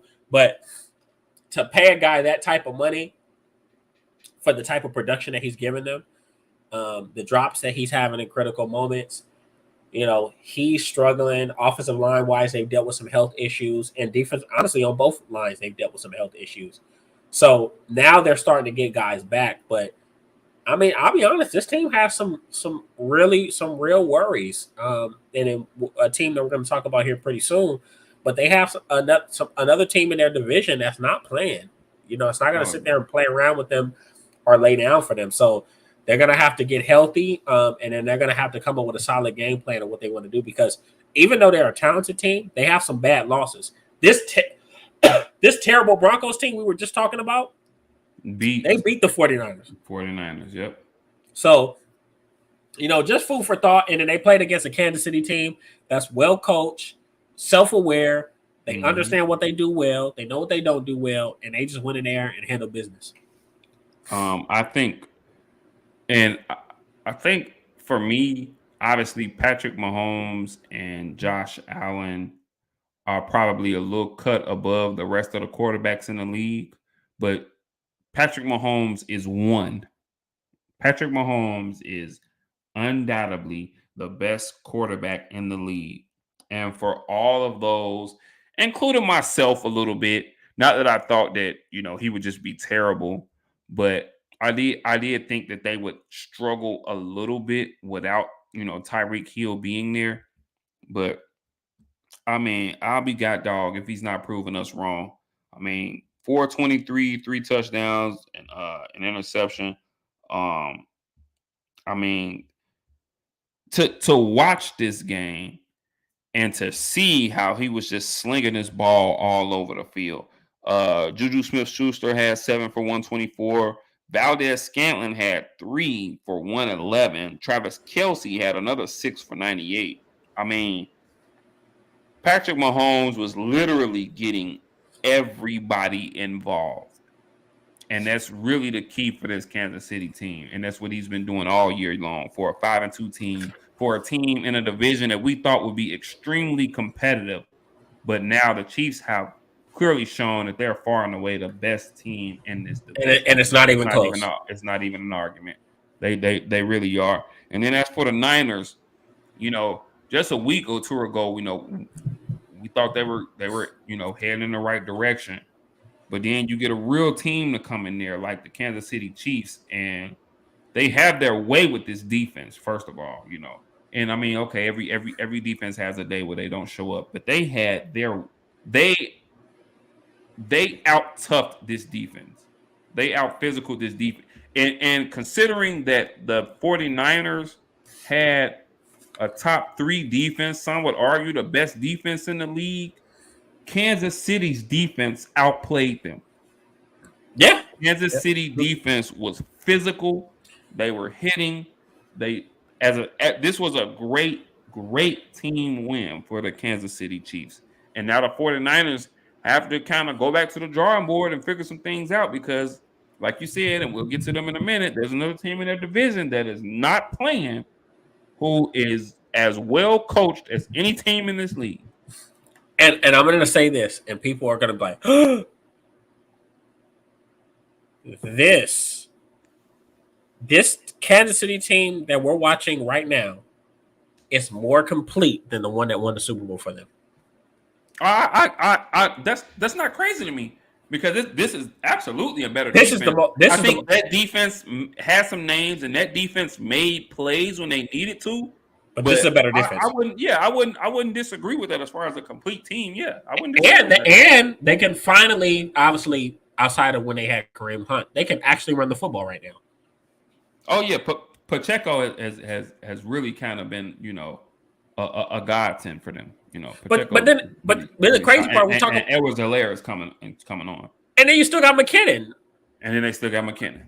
Like, so you have these, 3 or 4 different running backs that you use, and also that's not even considering what Pat does with his legs when he gets in the open field. So Kansas City just looking well polished, complete on all ends. They do have some offensive line issues that they could get better at. But outside of that, just a really good team. In San Francisco, I mean, they got some things to figure out, man. This isn't I'll be honest. I can say this right now. There is no team right now, and I hear people talk about it all day on sports media and everybody. There is no team right now in the NFC that I can really say I hang my hat on. In the NFC? In the NFC, not at all. Just because I feel like it's so much parity, and the teams that are at the top, you're like, okay, well, they're at the top right now, but how long is that going to last? So it's a lot of question marks. And everybody talks about the 49ers. I don't see a Super Bowl team right now. I'm going to need to see how they can, if they can get healthy. They have a Super Bowl roster, obviously, but they got some things that they need to get to. And I'm more than confident that they will. I think that, they're going to go on and lose a few games. I still think that they're going to get into the playoffs, but saying all that to be said, that's still a team that I wouldn't want to play come playoff time. Yeah, I mean, sure, we'll see what happens. And maybe not your team. I'd love to see him right about now. Anyways, I'm talking trash. I said come playoff time. Come playoff time. All right, so then next we got Seahawks, Chargers. We were talking about that other team in the division that is feisty. This was a game that I actually picked last week. I took Seattle Mm-hmm. just because I liked what they were doing in the run game. Defensively, they seem to not be great, but they're creative and they make the necessary stops. They're situationally good. And they were able to beat the Chargers 37-23. And to tell you the truth, they really controlled the entire game. They had that pick six of Justin Herbert in the first half. And I mean, after that, it was just yeah. I don't know. Okay, well, before I get to that, let me say this. They lose Rashard Penny. I think I remember, and then I think I remember you mentioning as well when they happened to get Kenneth Walker III out of Michigan State when he fell to Seattle, and I think I remember us all saying that's a sneaky pick right there, because I think we all like this kid, and now to see him come out and have such a breakthrough game on Sunday, 23 for 168 and 2 touchdowns. Hey, you can live with that. You can win with that. You know what I'm saying? Took a lot of pressure off of Geno Smith, who's been playing well. Geno Smith was 20 for 27, 210, 2 TDs and an interception. I still think he has one of the higher completion rates in the league. I think he leads the league. If he doesn't lead the league. Yeah. But yeah, Kenneth Walker III, I mean, stepped right in, and I think this is something that we all talked about, that pick. I think this is something that we all kind of envisioned for them. DK Metcalf did get hurt. He did get carted off the field. It's not considered to be serious, though. That's what I was. It's not considered to be serious, but just something to maybe kind of keep an eye on. The Chargers, I don't know if Justin Herbert is still recovering or something, but something's I don't know. Something's just not right with him right now. You know what I'm saying? It's I don't know. It's just I don't know. Maybe it's Keenan Allen. Maybe it's the fact that they're still trying to get him back acclimated into the offense. And now Mike Williams has gotten hurt. We don't know what's going on with that or how long he may be out. So now they might really, really be looking to see Keenan Allen come back healthy and really be that kind of possession receiver, be that 8, 9, 10 reception guy that they needed. Because my boy, and I'm gonna just say this just because I got Austin Eckler on both my fantasy teams. Okay, now I don't mind; he can keep throwing the ball to Austin Eckler. But with that being said, I mean, you got your running back leading you in receptions with 12 and leading you in receiving yards with 96. I don't know, man.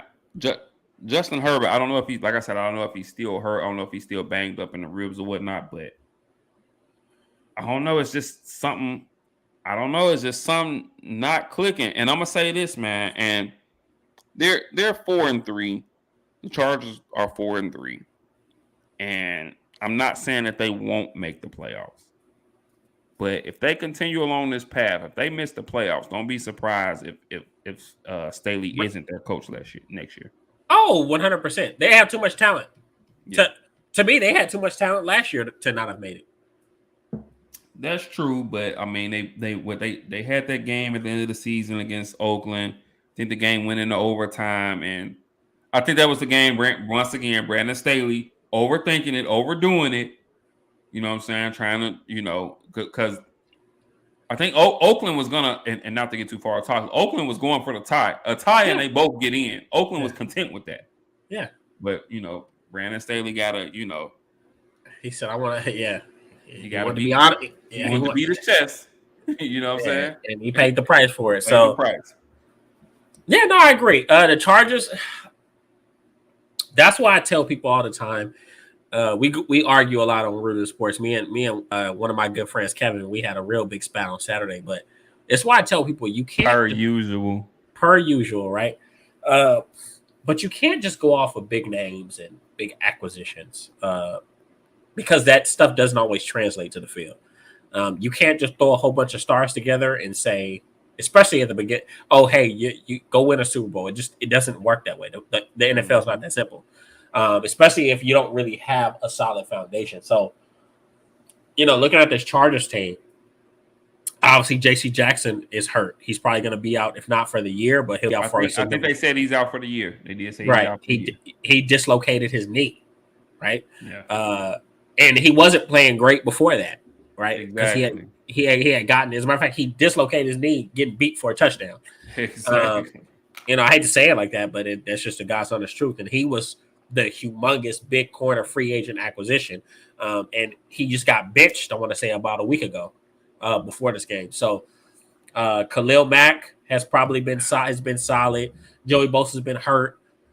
You know, so it hasn't worked out for them how they thought it would, and now it's going to come to coaching, and if they're going to be able to lean on some of the players, some of the solid players that they do have. So Justin Herbert, we're going to kind of see what he's made of. He is, I think, still hurt because he I want to say he had a rib issue when he after they played. Was it Kansas City that first time? I forgot who it was, but I think it was Kansas City. He got hit Yeah. real bad, and he had barely finished the game. Yep. So, so basically in this game, to keep it simple, you had a case of a team that everybody thought was just going to be lights out of this world, and you had a team that even me and Swan wrote off in Seattle and saying, "Hey, this is just a." We thought they were playing for the draft, playing to get another playing to get one of these quarterbacks up the draft as well. Yeah, and look, this year was just hey. As a matter of fact, don't even come to practice. Just show up to the game on Sunday. Exactly. Let's go ahead. Let's play. Let's get this paycheck. But obviously Pete Carroll is having none of that, and they're competing at the highest level, as they can, and they're getting better every single week. So, hey, watch out, Seattle, and more confident too. Like every single they really week. believe in Geno Smith. They're really going out, kind of feeling like, hey, we have a chance. When we play our game, they really go out and feel like we can beat anybody. Like they're not playing for the draft. Oh, no, absolutely not. And to tell you the truth, if Pete Carroll finds a way to make it into the playoffs with this, he has to be coach of the year with this ball club.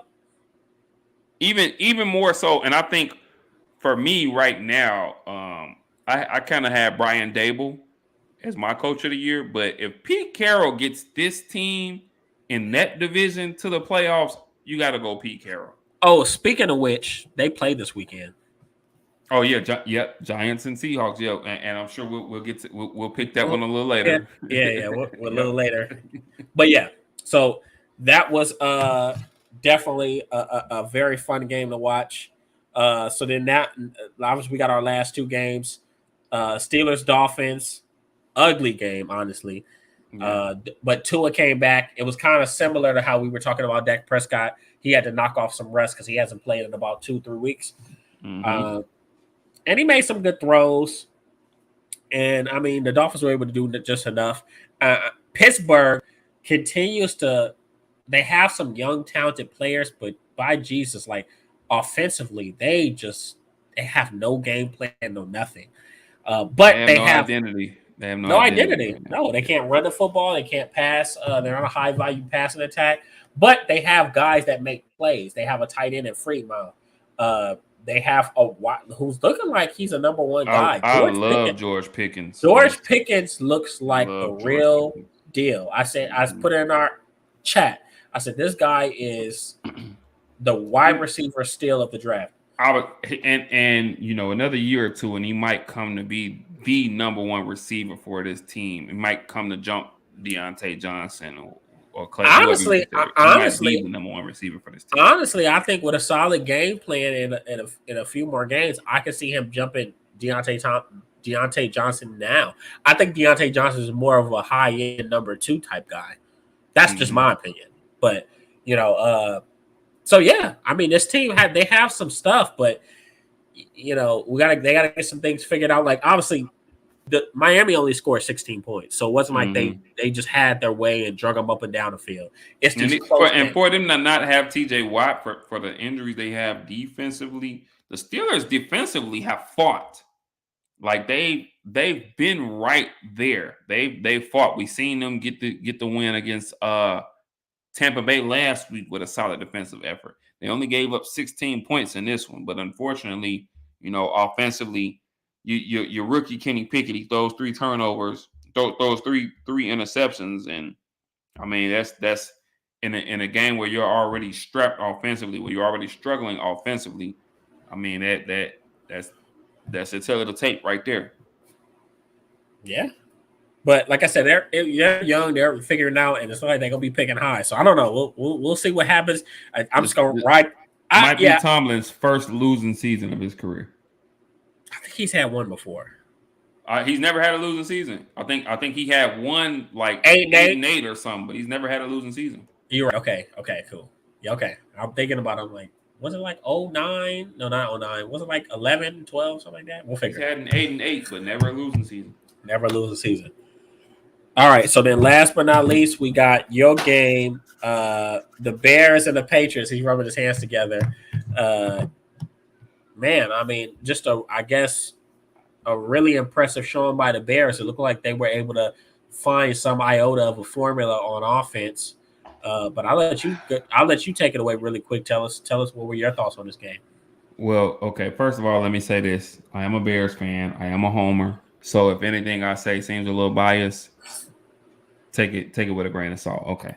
But here we go. First of all, let me say that this was as good and as complete a game as the Bears have played in at least 2 years. At least 2 years since Justin Fields has gotten there. Okay. Also, this was including last year with Matt Nagy. This was the best called offensive game we've seen for Justin Fields in the 2 years that he's been there. They finally got him on the move, got him out of the pocket.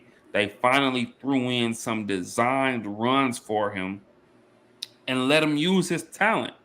And I think this was a game where he really showed what he can do, showed his potential, showed some of the skills he has. Now, there's still some areas where he needs to improve. There's still one or two plays a game where he still holds on to the ball too long, or even when he's scrambling, he's just trying. He'll try to force one in when he should just throw it away.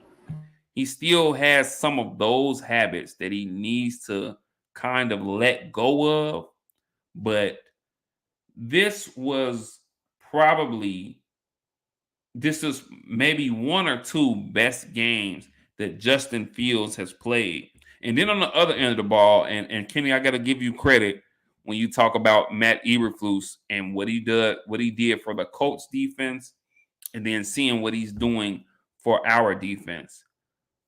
Say what you want, our defense has kept us in every game. As Yeah. atrocious as our offense has been, our defense has kept us in every game. Yeah. And we're a 3-4 team, but and granted, I'm a Bears fan, so I've watched. If you watch this game, if you watch this team could easily be over 500 Yeah. because there's one, maybe two games that they gave away offensively, not defensively, including the previous game, the Thursday night game against the Washington Commanders, where we only gave up 12 points, lost the game 12-7. In a game that was right there for us to take. We two 0 for 3 in the red zone in that game. So a game that was right there for us to take. But yeah, I mean, just a total team effort, one of the better team efforts, and it actually made me feel a little more confident about this Sunday in the matchup that we have for the Dallas Cowboys. Um, on the flip side, New England, I think that Bill Belichick is playing with fire. Yeah, he is. I think that he snatched. Oh, okay, Matt Jones did throw an interception, but I think he snatched Matt Jones a little too quickly. Yeah, he did. And then Bailey Zappi came in. He immediately came in. He led them on two scoring drives, and there was a spark. There was some excitement there, but immediately after that, it was down the drain, and Bailey Zappi came right back down to earth. I believe he threw two interceptions later. Yes, he threw two interceptions. They had three interceptions for the game. He ends up throwing Jake two of them. Brisker, Kyle Billy Gordon. Yeah. and I'm glad you mentioned him. I'm sorry, I gotta say this, and I'm gonna pass it to you. We got some young secondary guys, and you just mentioned them: Kyler Gordon, Brisker. Jalen Johnson. Johnson. We got some young, talented guys in this secondary. Roquan Smith had himself a game. I think he had 12 tackles, a sack, and a pick. But yeah, sorry. Get back to New England. He's playing with fire because now, okay, you snatched a guy who was your star, who led you to, who was a Pro Bowler last year, who was 10-7, led you to a 10-7 record last year. He's coming back off injury, and now you snatched him from a game prematurely. You put this guy Bailey Zappi in, who flash in the pan, had a couple, two, decent games, and then he gets humbled. He gets brought back down to earth. So now you got two quarterbacks who may or may not be having some struggles now, who may struggle with their confidence, with their moxie on a team where you still don't have a designated, really offensive coordinator, where you have a defensive coordinator calling your offensive plays in Matt Patricia or a special teams coach and Joe Judge, whoever he decides to let call plays for the game. You still don't have an offensive guy. Look, you have football coaches. Exactly. And I don't care what you say. There's a saying, I guess, and it says, I guess they said if you have two quarterbacks, you don't have a quarterback. Right. And yeah, man, he's really Bill Belichick. He's getting a little full of himself, and he's really playing with fire here. Yeah, no, I think you really hit everything on the head. As far as one, Bill Belichick, he had no business pulling Mac Jones as soon as he did. That's bad because here's the thing: I actually like Mac Jones, and say what you want to say, he was probably the best.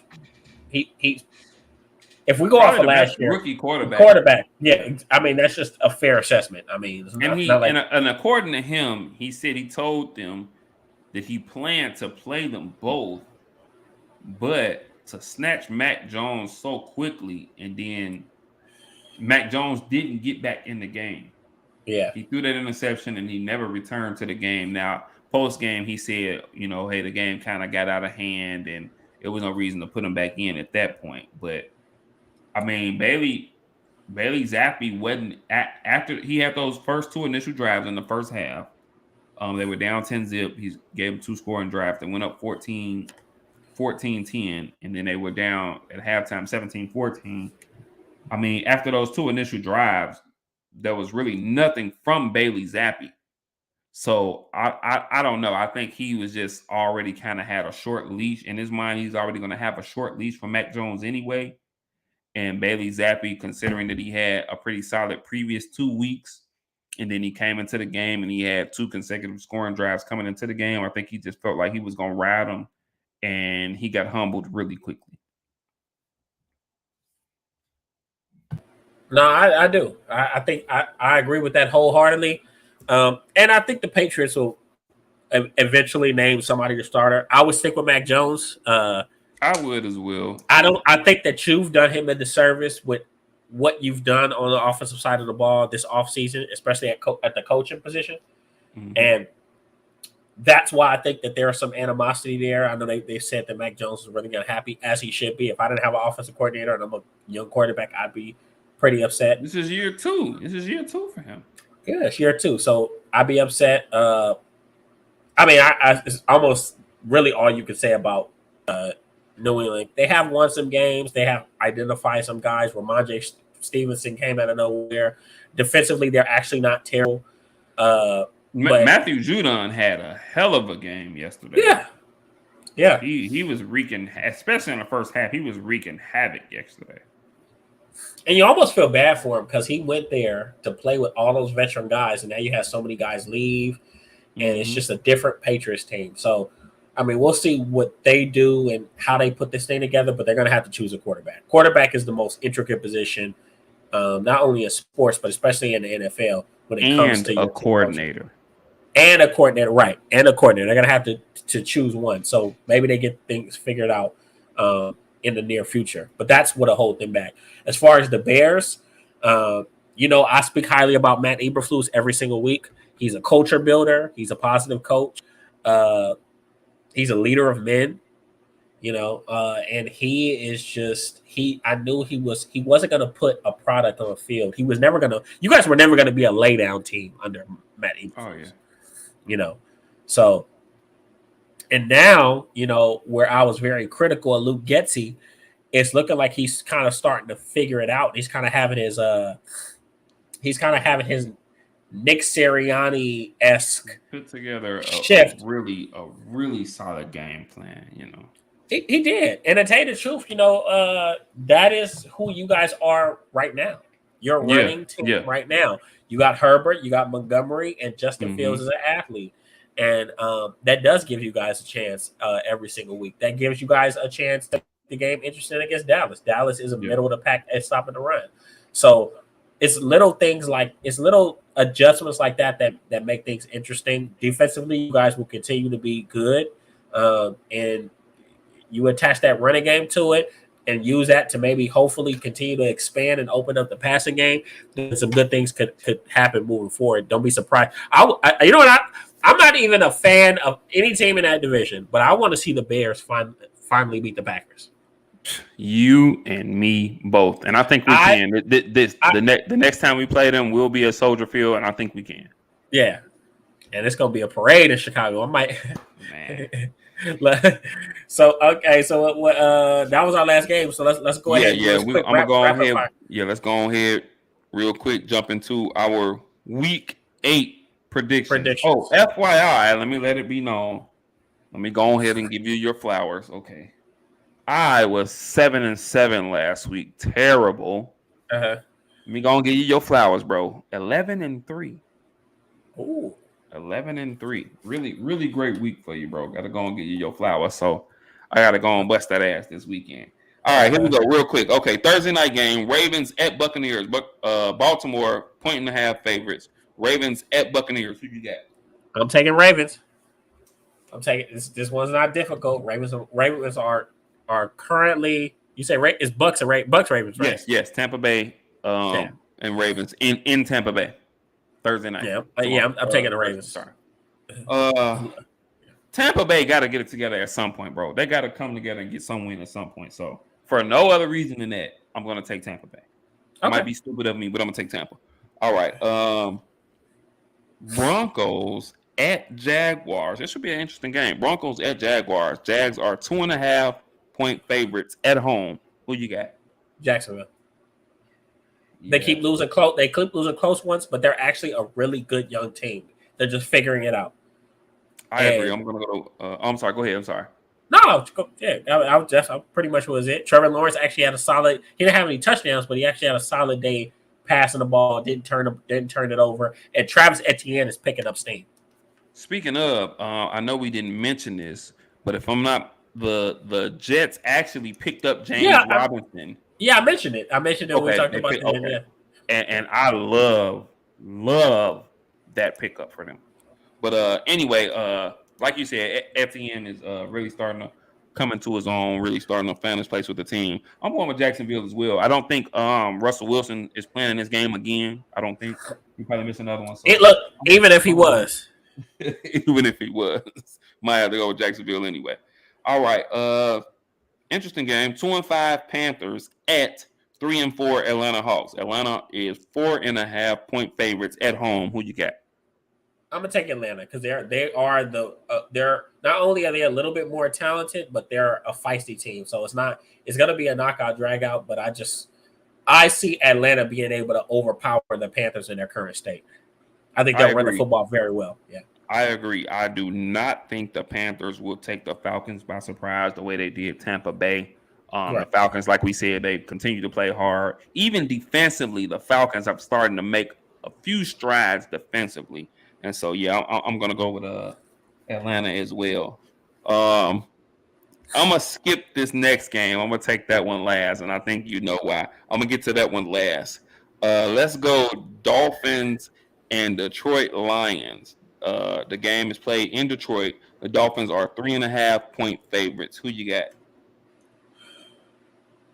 I'm gonna take the Lions. I'm gonna take Detroit. I think if they play defense the way they played against Dallas, and here's here's what will always be the kicker for me, or this is what will make me be confident in Detroit moving forward. Mm-hmm.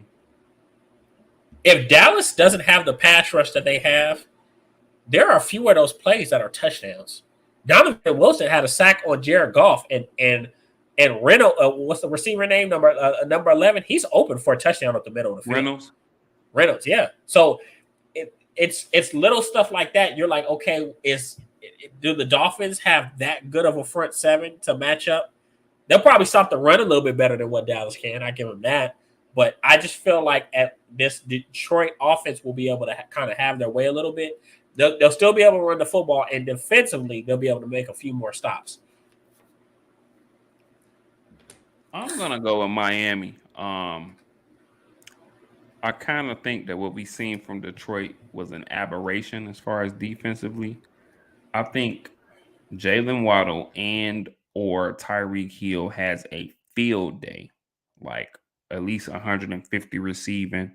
I think Tua has a pretty solid day. I think Tua goes for over 300.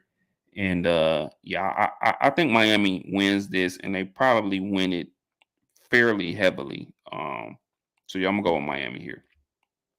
Next game, Arizona Cardinals at the Minnesota Vikings. Minnesota are 3.5 point favorites at home here. Who you got? I'm going to take Minnesota. They're a better team, better defense, better running game, better quarterback right now. And then I just don't see anybody being able to match up. I mean, you see what the Saints did to that secondary. Imagine what the hell Justin Jefferson and Adam Thielen's going to do. So, and Jalen Rager. I'm just playing. I had to try to throw his name in there. Yeah. Just to see if it sticks. But yeah, so I think that Minnesota is probably right now the second or third best team in the NFC. Very consistent. Well, I gotta pick one upset a week, and I think this is my one. I'm gonna go with Arizona, man. I think they figured some things out offensively. Well, okay, excuse me. They did get 2 defensive touchdowns, but I think that them having DeAndre Hopkins back is really big for them. I think Kyler Murray is going to have a surprisingly really, really, really good game, and I got to pick one upset a week. So this is my upset pick. I'm going to take Arizona over Minnesota. Raiders at the New Orleans Saints. The Raiders are 2 point favorites here. Both teams could really use a win here. 2-4 Raiders, 2-5 Saints. Who you got? I got the Raiders. They got a win that they needed to get. The Texans are a tough team because even if you're better than them, they're gonna make you work for it. And I think that game last week really built, because if you really watched and followed that game, they didn't really start to pick things up until the second half. You're starting to see this Raiders team learn how to overcome adversity, and I think that that's going to pay dividends for the move forward. Because if you remember, the games they've lost, I want to say it's a combined 16, 17 points. So they're not a bad team. Yeah. They've just been losing close games. So I could see them right now. I just think they are the better team than the Saints. And hopefully they can get Darren Waller back. Oh, and right now Josh Jacobs is running the hell out of that. Yeah. Yes, he is. I'm going with Las Vegas too. I think it's no time like the present right now for them to build off of the win they had Sunday, and for them to really kind of get on a roll and they could be back. They could be back in this thing season around and try to get back into this thing. And so, yeah, I think they go in there and kind of beat up on the Saints team, who's just heading in the wrong direction this year, and who's been terribly disappointing. Next game, 3-4 Patriots at the 5-2 Jets. Well, I guess it's kind of even. They got New England at 1.5 favorites, but I'm really surprised at that. Actually, maybe it's some of the injuries that the Jets have had, but either way, who you got? This is gonna be a game where I take New England. Only because I think that if you look at what the Jets do great, I mean, we can't take away from how good Brees Hall was running the football. That's a Mm-hmm. big loss for them. Elijah Vera Mm-hmm. Tucker, who was Is a quietly, huge. but Mm-hmm. these are big losses. Yeah. And they kind of have, they got to have some turmoil in that wide receiver room. I know Elijah Moore was upset about not getting the targets and being involved in the offense the way he wanted to be. So I don't know. I see this as a game where they're going to be asked to play a different way, and I think that kind of goes against them. If they have to pass the ball a lot more, I think that could potentially hurt them, and they can lose this game. Um, I'm gonna go with the Jets, man. I really don't like what I seen from New England yesterday. I really, like I said, I really think that Bill Belichick is playing with fire as far as these two quarterbacks. So now, they're gonna practice through the week. We don't know who's gonna start for them Sunday, and then whoever starts for them Sunday, It's going to either be on a one short is going to list. be looking, yeah, going to be on a short leash. Either one of them is going to be looking over their shoulder. Either one of them can't be confident going into this game on Sunday. And I think that lingers, man. And as we spoke about, the Jets defense is quietly playing extremely, extremely well. And I think that this is a game there for them to dominate. So, yeah, I think I'm going to take the Jets in this one, man. I think they go to 6-2. Um, Pittsburgh Steelers at the Philadelphia Eagles. Philly is 11-point favorites in this game. Um, Pennsylvania rivalry. Who you got? You just gotta go with Philly. I mean, maybe if the Steelers showed me something on offense, I would have been liking to take them. But Philly's better, more consistent on both sides of the ball, more talented, and defensively. I mean, the way Kenny Pickett is giving the ball away, Mm, those boys is probably frothing at the mouth. yeah. So Philly, Uh, and I'm taking the uh, points. me too. I'm taking Philly, and I probably take the points too. Philly's coming off of a bye week as well, Right. So so they're well healthier. rested. They'll as much film as they need. Like you said, Kenny Pickett's in there, and yeah, I probably take Philly and the points as well. Going Philly for sure.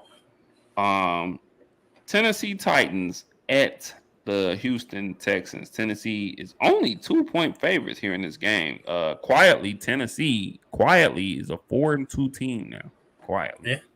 Yeah. But Tennessee at the Houston Texans. Who you got? I'm gonna take Tennessee.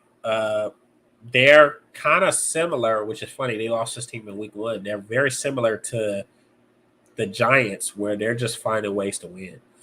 Good defense, and Derrick Henry's kind of got the running game back going. And they don't have a number one wide receiver, but they're spreading the ball around. So it's not always pretty, but they're finding ways to win. So I'm gonna take Tennessee. It's gonna be a knockout, drag-out fight. It is, man. I'm taking Tennessee as well.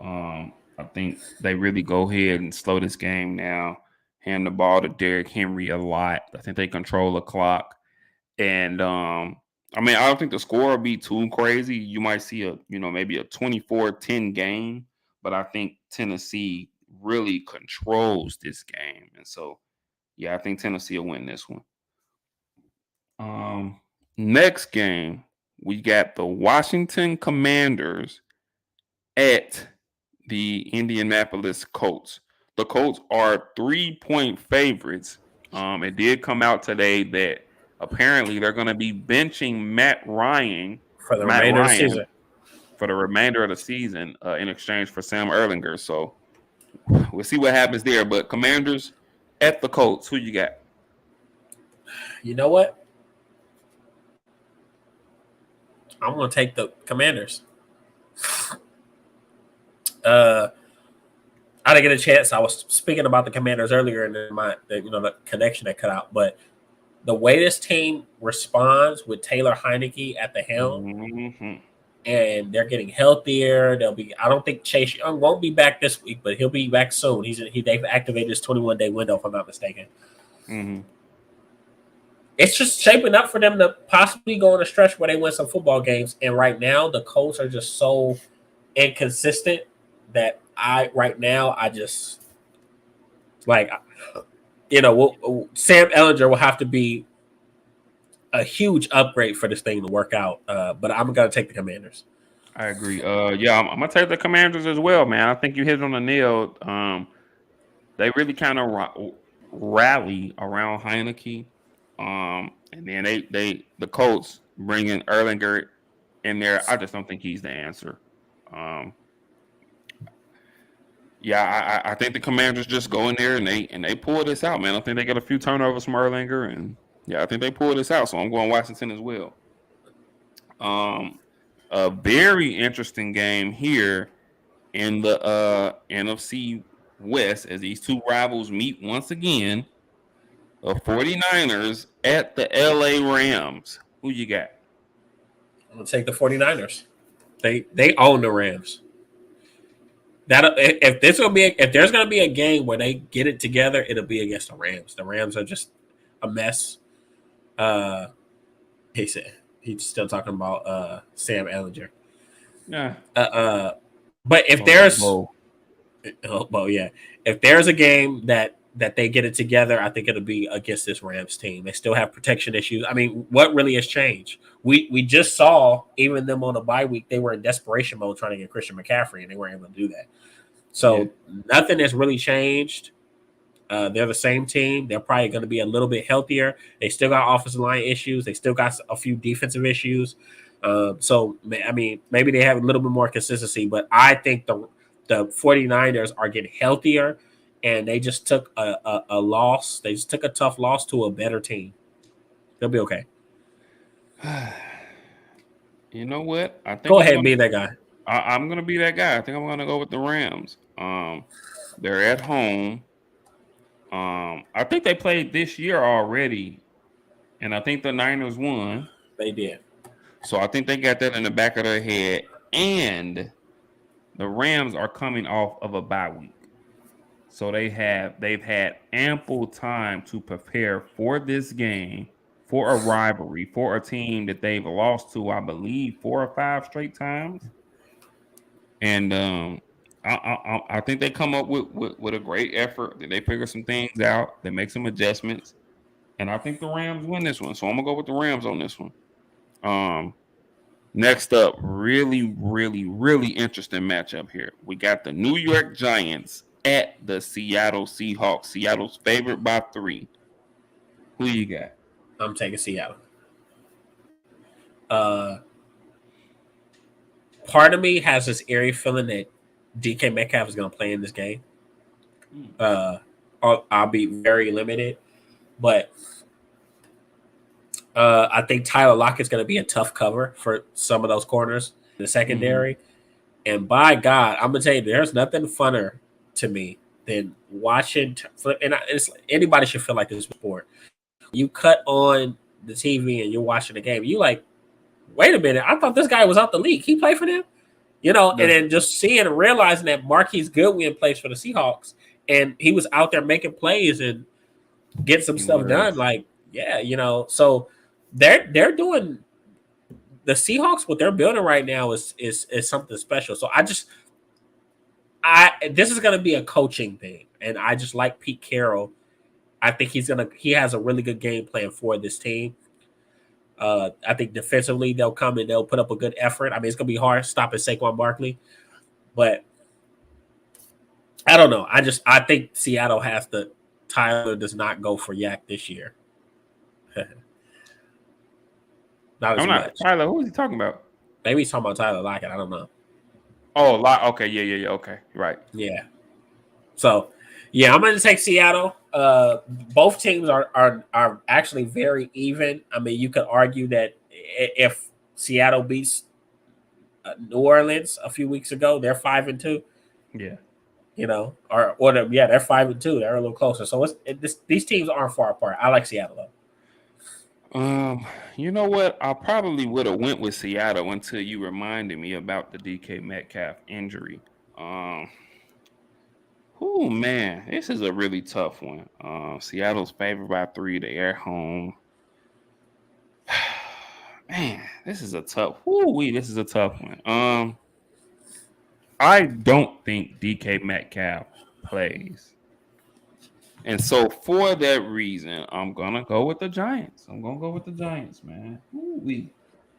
The Giants could possibly be 7-1. The New York Giants but could possibly be 7-1. Think about this. the Giants can be ran on as well. They can. So if they get that running game going, and they got those two rookie tackles and Charles Cross and was it Lincoln, like is it Lincoln or Abraham or something like that? So they got a right tackle that they drafted in the third or fourth round is pretty damn good itself. So yeah, they had a. I ain't gonna lie, the Seattle Seahawks had a home run draft. Oh yeah, they did. And then seeing the game that Kenneth Walker III just had, who knows what could happen. And they're at home.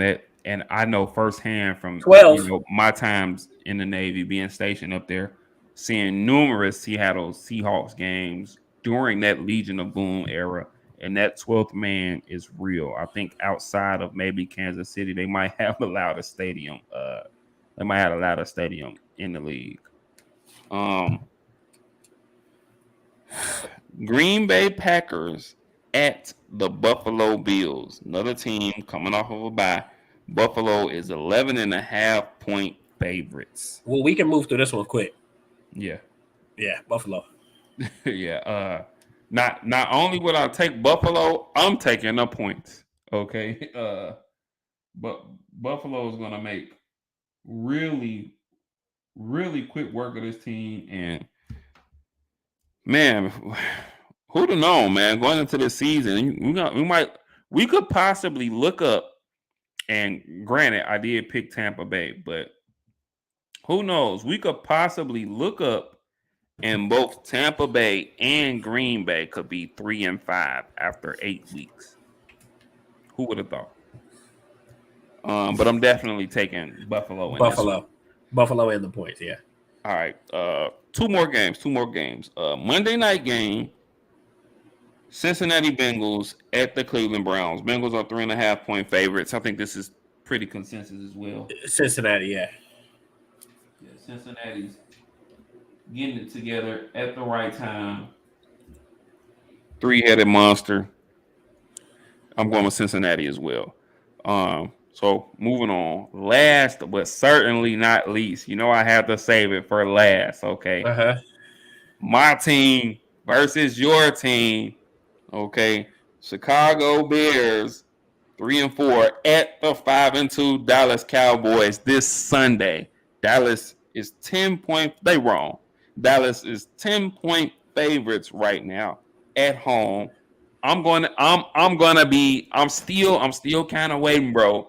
Not to get off topic. I'm still kind of waiting. I'm gonna wait till like right before or something, because them tickets is ridiculous. But yeah, even if I'm not at the game, I'm gonna be at the. They got the nice little area around the stadium. I'm gonna be right. I'm gonna be there in the midst. Okay, ton of friends coming in this weekend. Ton of people coming. A lot of stuff going on this weekend. But Bears at Cowboys. I know who you got, but why? I'll tell you this. I'm gonna take Dallas just because I think that I think that the Bears are definitely gonna have some success running the football, which is what worries me. But I think that Dallas is gonna do what they've been doing. They're gonna make timely stops, and where you get in trouble is when you get 3rd and 8. Of course, he said Bears upset. There you go, Bo. I'm changing my pick. I'm picking Baltimore. Go ahead, bro. To support. Nah, I just think when you get in trouble is when you get those 3rd and 8, those 3rd and 8, those 3rd and 7s, when you give them a little space and you can't just run the football. I think that is where it gets dangerous, and Dallas has the best pass rush in the league. So if they can make some of those timely stops and put them behind the sticks, then that's where, and so far they've been able to do that. But I definitely do see the Bears running for over 100 yards, on Dallas. So, and plus I think you see a little bit more from Dak Prescott this week, passing wise. If they can get Michael Gallup going, knock a little bit more rust off, I can see. But I wouldn't say 10 points. I can't say that. I think it'll be a little bit closer. I could see a score something like 24-14 or something like that. Like I could see it being a similar stat line to the last game because you guys have a good defense. Yeah. First of all, let me preference this by saying that this is strictly a heart over head pick. I'm gonna say this again. This is strictly a heart over head pick. But our teams couldn't play each other, and I couldn't pick my squad, man. I'm going with the You gotta Bears, pick your okay? guys. I You gotta gotta. pick my boys. I'm going with the Bears. I love the effort that I seen from them last night. I think that if we can continue on with a game plan like that, calling a game like that, maybe with that pass rush, we can catch them off guard a few times during the game. Maybe they overrush, maybe they outrush Justin Fields, and Justin Fields hits a couple seams and makes some plays with his legs. And maybe our defense plays strong and keeps us in the game. It's And possible. I think that's possible No, too, man. I think I it's very think I think with possible. a few Yeah. design runs, we catch that pass rush. You know what I'm saying, on his heels, catch that pass rush off guard, and we look up. We converted. We converted. I think we were 11 for 18 on third down yesterday. A lot of those were with Justin Fields converting with his feet. So I think obviously you all have a wonderful pass rush, but I think we can count them. Oh no Once again, heart Yeah. overhead here, heart No. overhead here. No. I But mean, no. but we could catch them off guard. Justin Fields can get out and really make some plays with his legs, and who knows, man, we can make a game of this and possibly come out on top. You know what I'm saying? Maybe I'm gonna go Bears 20, Dallas 17. We win by a field goal. Cairo Santos hasn't missed a field goal yet this year. We win by a field goal. Heart overhead, but God dog, I couldn't do it. I mean, you got to swing with them, but it's not the football guy in me will always be honest. It's definitely the truth. It's definitely like you have a shot. Like this isn't like, oh, Dallas is just gonna come in there and just run over everybody. I don't know why people think the NFL works that way. You have to look at matchups, and this isn't the best. This isn't the greatest. Shout out to Bo. I'll put it like this. Oh, come on, they're gonna pick us to lose every week. Yeah, but I'll say this: Dallas is gonna get challenged the next 4 to 5 weeks. They have a bye week after this week, but they're playing about 3 to 4 after the Bears. They're playing about at least 3 or 4 different running teams, like the Titans. I think they'll see the Giants again, but I got the Colts at some point too. They got the Colts. They play the Packers, who are capable of running when they feel like it with with Aaron Jones. So yeah, it's gonna be trust me, it's gonna be an interesting one. So the Cowboys fan of me is gonna go off of the talent and some of the things that we've done and say that we're gonna be the winners. But the football guy in me sees this as a very close, very, very tough knockout dragout game. So yeah. Cowboys and Ravens Super Bowl. Can't have them losing every week. right on. Yeah. But they taking the L this week, man.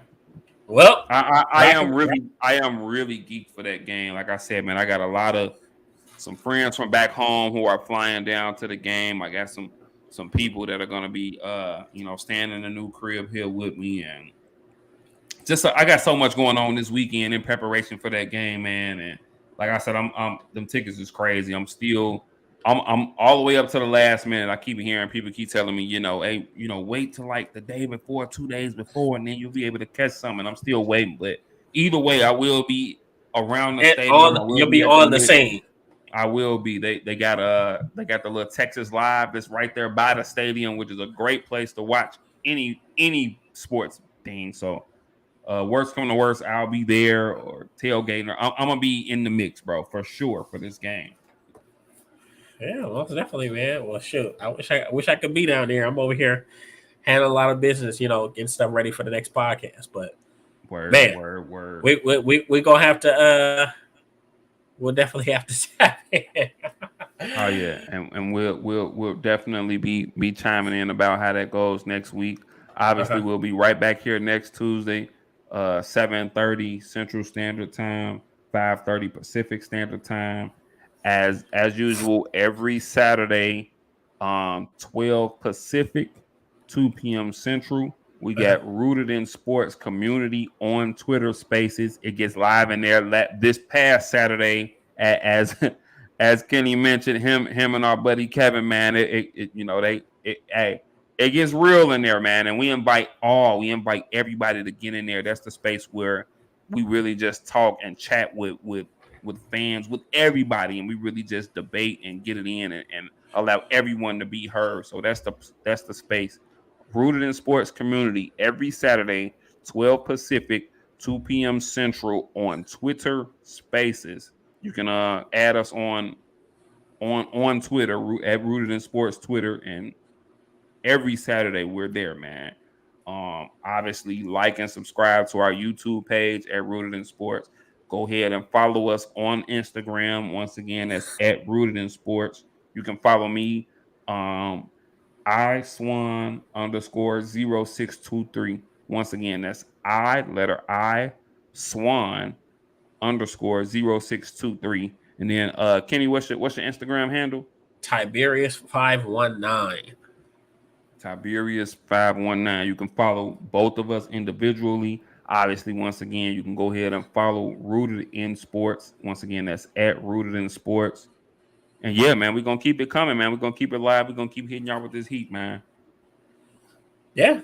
So like I said, it was another fun week, another packed week of sports. So we had to come in here and kind of chop it up with you guys. As you can see, I'm dog sick. This is my Jordan flu game, so I'm over here fighting through this thing. But I said, man, we got to talk sports today through by any means necessary. Word. Hope you feel better, man. Much love to you, bro. Much love to everyone. Thank you all for tuning in. Thanks to those that are going to tune in. Much love. God bless. And if there's nothing else, we will see you next week. See you next week.